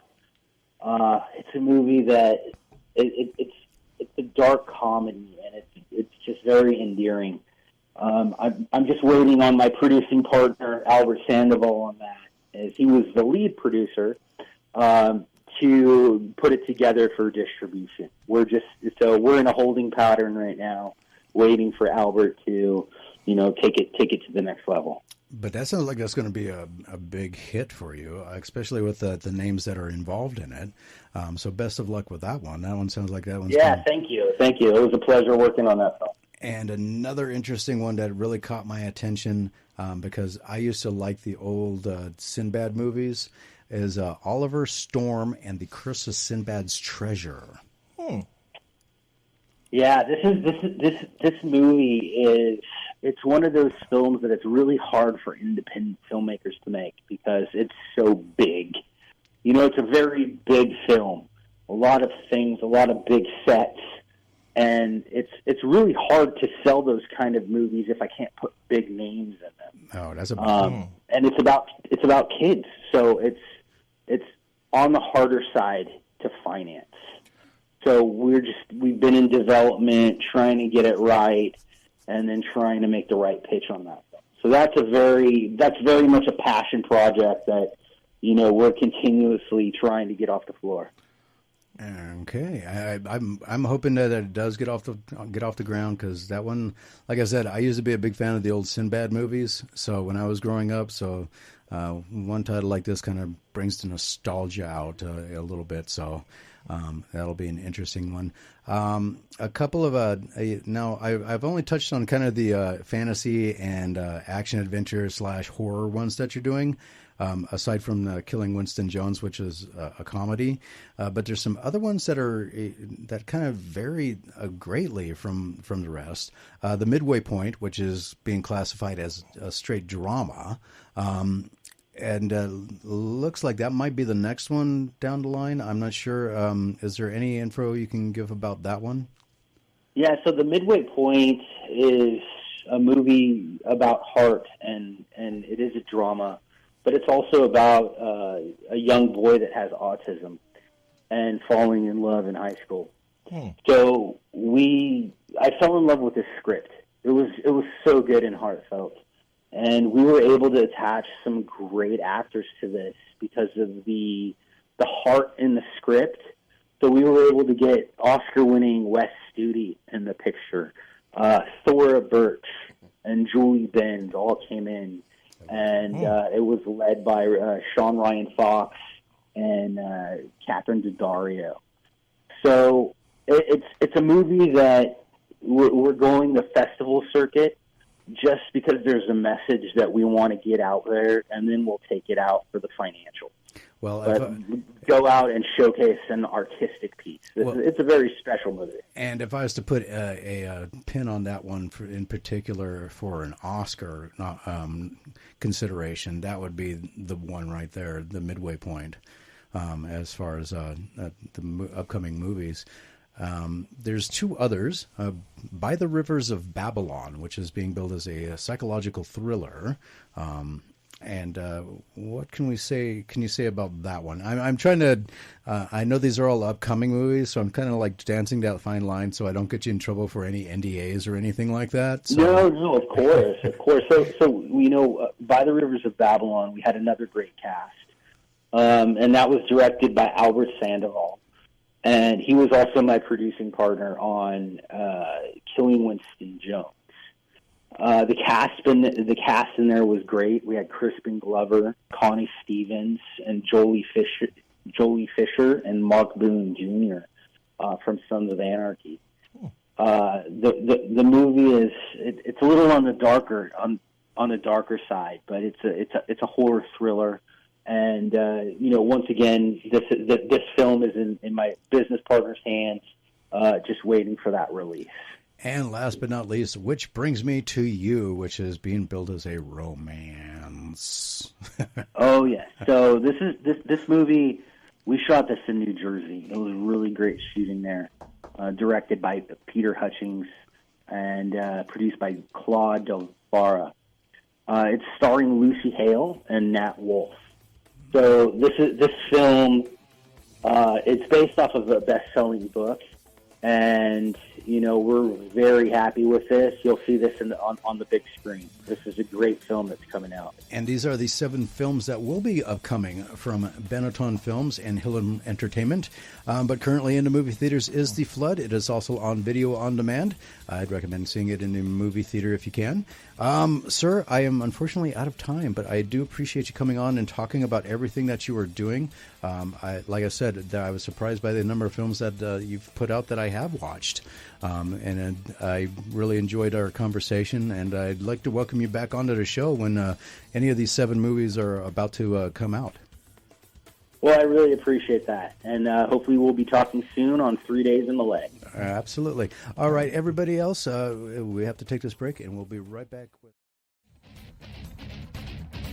Welcome back to the Pop Culture Kaboomer radio show. Everything you want, everything you need in pop culture entertainment. If you missed any part of tonight's production or show, I encourage you to go and check out From 97 to Now Productions presents the Pop Culture Kaboom podcast. That's right. You can catch tonight's episode in its entirety there if you missed any part of it. And with the podcast, you can listen to it on Apple Podcasts, Google Podcasts, iHeartRadio, and Amazon Music, and basically anywhere you get your podcasts at Pop Culture Kaboom is there. And you can listen to the show that way if you missed any of it, as well as previous episodes. And there is going to be other stuff coming up as well, some bonus material that'll be thrown into the podcast at a later date. So now is a good time to go and check it out, the Pop Culture Kaboom podcast. So I'm excited with some of the things that are coming out. The Operation Blood Hunt sounds very interesting. Yeah, that does sound interesting. Yeah, I can't wait to see about that with monsters or werewolves, shall we say? On werewolves are so hit and miss in movies. It's weird. Sometimes. Then you get deceiving movies too. Like I just saw this one this weekend because I like the World War II effect kind of thing. There's one called Burial that was like, ooh, it says werewolves. Yeah, they were not real werewolves. What were they? They were soldiers that they called themselves werewolves. Oh, yeah, it was very disappointing. Like, don't market it like that. And I thought you were going to say they were furries. But... No, that's even more horrifying. But it's like I was expecting true werewolves. No, they're just calling themselves werewolves. Yeah, it was very disappointing. Okay, well, considering how the biggest labor strike to hit the entertainment industry is pretty much shutting all major film and television productions, now might seem like an odd time to look ahead at what's ahead for The Last of Us. In a follow-up interview with Variety, Mazin discusses how a 2025 debut for the second season is still workable, but less and less so the longer the SAG-AFTRA and WGA strikes continue. Hold on a second. Excuse me. Confirms that season 3 will happen and addresses the possibility of familiar faces returning in flashbacks, which makes no sense. I don't like flashbacks. Yeah, but that's kind of a trope these days. Walking Dead wholly embraced that, and even The Witchers, with all the time jumps, is kind of working on that trope too. Yeah, but you really haven't seen any characters that died come back, which is a good thing. I mean, in The Witcher. No, true. Even in flashbacks. Right. What bugs me, though, is it's 2023 and season 2 is coming out in 2025. Yeah, why? And that was that was the original plan. That's what's really it wasn't pushed back because of this. No, that was still the workable plan. Yeah. Why is it taking so long? Yeah, it's because they, as far as I know, they don't have any games to help kind of keep the IP fresh in people's brains between here and there. Unless they're going to do another re-release of the first game again. Pedro Pascal just carries it all the way to 2025 somehow. Well, yeah, I mean, that man has so many things on his back that he's carrying so hard right now. No, I know. Yes, but still, that's like ridiculous. 2025. Come on, for season 2 release. Yeah, no, exactly. Yeah, don't Wow. hype up season 1 if you're gonna 3 years later is when the season 2 comes out. That's Everybody's gonna forget. Everybody's gonna forget. You better release season 1 again, like right before. And then with the way they're working, who knows? By the time season 2 comes out, season 1 maybe you can't even watch it. That's true. I mean, who knows what's going to happen? So as far as things go with Marvel Studios and Disney Plus's Spider-Man freshman year, it's been a slow ride when it comes to updates. Back in November 2021, we learned about the series during Disney Plus Day and were treated to early key art with more news to come. Well, with Jeff Trammell trapped as head writer and executive producer, in addition, we learned that the series takes place in an alternate MCU timeline with Norman Osborn meeting and mentoring Peter Parker instead of Tony Stark, like in the films. Okay, now we get to flash ahead to San Diego Comic-Con 2022, with Marvel Studios offering a number of updates on projects in various stages of development. With regards to Spider-Man freshman year, we learned that the animated series will hit the streaming service in 2024 and will include appearances from Doctor Strange, Harry and Norman Osborn, Amadeus Cho, Charlie Cox's Daredevil, Paul F. Thompson's Bentley Whitman, and Nico Minoru. And what could be seen as a good sign, the team already has an order in place for Spider-Man sophomore year. That's all well and dandy. But over the past year, things have been pretty quiet. It was until this week, that is, because we've learned over the past 24 hours that the animated series will be getting some serious anime street cred when it hits our screens next year. That's in large part due to the news that Polygon Pictures, who did Night of Sindonoa, Godzilla anime film trilogy, Blam, Kane of the Great Snow Sea, will be working with Marvel Studios to bring the project from the page to the small screen. So, interesting. If the series can pull off what Adult Swim's doing with My Adventures of Superman, Marvel Studios could have a very unique animated hit on its hands for the first time ever. And they could really use a hit. I mean, they are languishing right now. Yeah, they are. Especially the Marvel animated side, movie side. Oh, the Marvel animated side has been terrible. Always been terrible. Yeah, so it'll be like the first hit ever. well, yeah, but on the small screen, they have had good hits on the small screen. Animated wise? Oh yeah. Well, the Spider-Man series, the X-Men series, but Yeah, those were back in the 80s, yeah. 90s. Yeah, so a couple decades they haven't really had big hits, but yeah, see what I mean? Yeah. So it'll be interesting to watch. Yeah. Now here's an interesting one that actually, if I was in better physical condition, that I might actually be interested in participating. Any fans of zombies have probably read the Zombie Survival Guide, and many a Walking Dead enthusiast will imagine whether they'd truly survive an outbreak. Would you survive, Spencer? I'd like to think so. Rob, would you survive? Yeah. I know I would survive. I'm already making a list. Just some of the people that I see walking around now, I'm like, if there's a zombie apocalypse, I'm shooting that person out of principle. Yeah, right. Yeah, I'm serious. I don't want you, A, to come back as a zombie, or B, be on my side with the zombies. Yeah, because... Well, I got a very mean wife and a very well prepared father-in-law that I live with. So hopefully, between them, and what meager skills I bring to the table, hopefully we'll be able to. So what if people need help? Would you leave them to die? Depends. Context. Context is or very fight heavy. through the hordes to preserve what few humans are left. It depends, because we've all seen The Walking Dead, and there's some bad humans. So yes, there is. Netflix's Korean reality show is about to answer these questions. Reality show? Zombieverse takes Korean TV personalities and pits them against legions of the undead in grueling challenges across the city of Seoul. Reality. Yeah. This is an extremely ambitious, though experiment brought to life. The locations aren't sets either. They're actual places across Seoul. A lot of zombie films have employed CGI to increase the horde of undead numbers, but these droves of zombies are all real. I like it. Which also means... With very, very thick quotation marks. Well, they're real people in zombie makeup. Right. But anyway. Yeah, they're not CGI'd. No, they're not. which also means a massive amount of makeup and costuming and a massive amount of coordination. Quite possibly tons of fun for all of those extras, though we'll see how the reality treats the contestants. Certainly, it's all just silly humans making a silly game, but sometimes immersion can really toy with your head.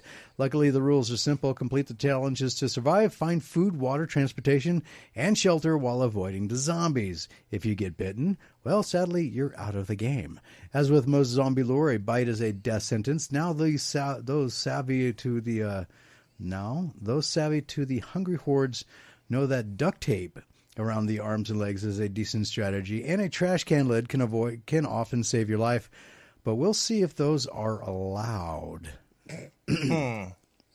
There was a trailer too, and I watched the trailer. I love it. I will forward it to you guys after the show. I love it. The trailer actually.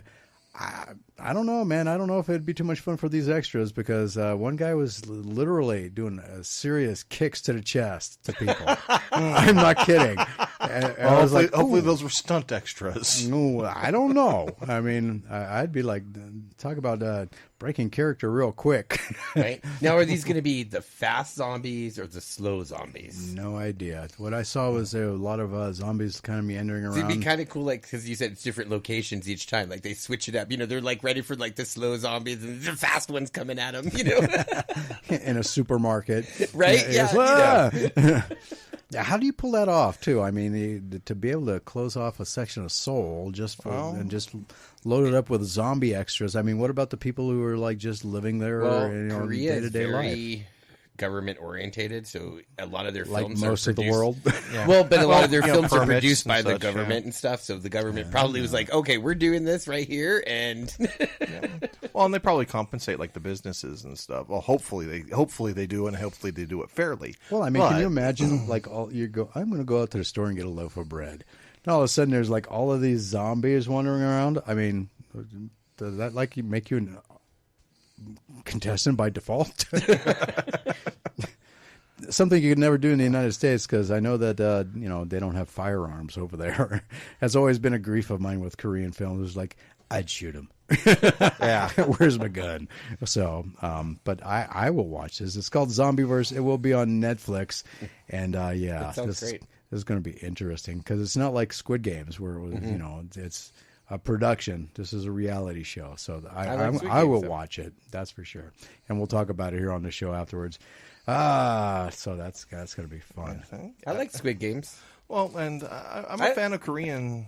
I do too. movies Like and they TV have and some stuff. really good zombie movie shows Yeah, like on like Netflix. Train to Busan and such. Yeah. Oh yeah, I still have to watch Peninsula, which is the sequel. The sequel, yeah. So that movie and Love and Monsters, those are the two I'm waiting for. Oh, to Love come. and Monsters is great. I want to watch that. I've been waiting for that. It's great. Those are the two biggest victims of the pandemic. Are those two films, and those are unfortunately the ones I haven't been able to watch. Godzilla is returning in a new Toho film, the first since Shin Godzilla in 2016, titled Godzilla -1. The first poster and trailer for the film were revealed this week.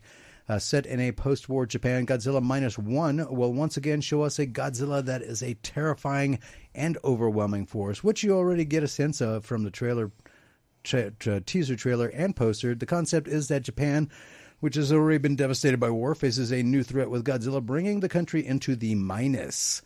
Koji Ueda, president of Toho International, said in a statement, Takase Yamazaki is directing the film. This is the 30th film in the Toho Kaiju film series.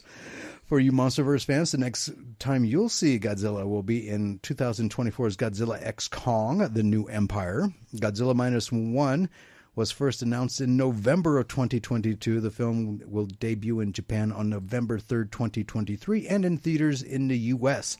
nationwide on December 1st, 2023. Yeah, I'm looking forward to that. Me too. It looks really, really, really good. Thank you all for tuning in tonight, no matter where you are listening. We genuinely appreciate your being here. We hope you enjoyed the Pop Culture Kaboom radio show. A big thank you to our guest, Damon Hillen. His latest produced film, The Flood, is in theaters now and on video on demand. Go check it out.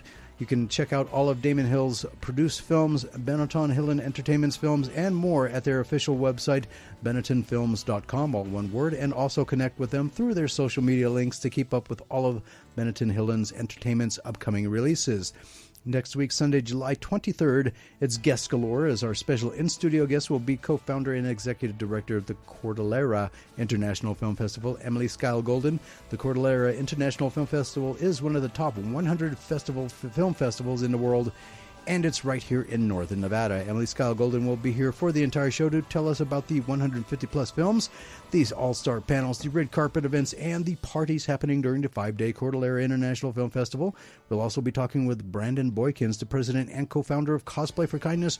We'll be talking with Brandon Boykin about all of the charitable activities Cosplay for Kindness does in northern Nevada, the upcoming fundraiser at Coffee and Comics location in Sparks, Nevada, to help Cosplay for Kindness obtain their 501(c) nonprofit classification, and how you can join Cosplay for Kindness.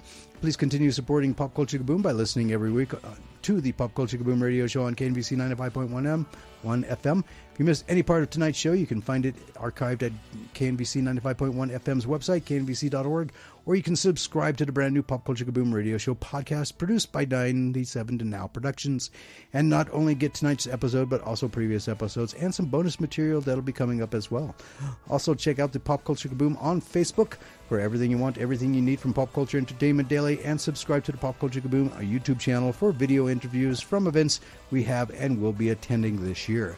On behalf of our guest, Damon Hill, Tony Sanfilippo of Filippo's Horrible Reviews, KNVC 95.1 FM, Spencer, Rob, and me, and I, thank you for your continued support. Have a great week. We will talk with you again right here live next Sunday, 6 to 9 p.m. Until then, stay safe, stay healthy, and peace out, Wabbits.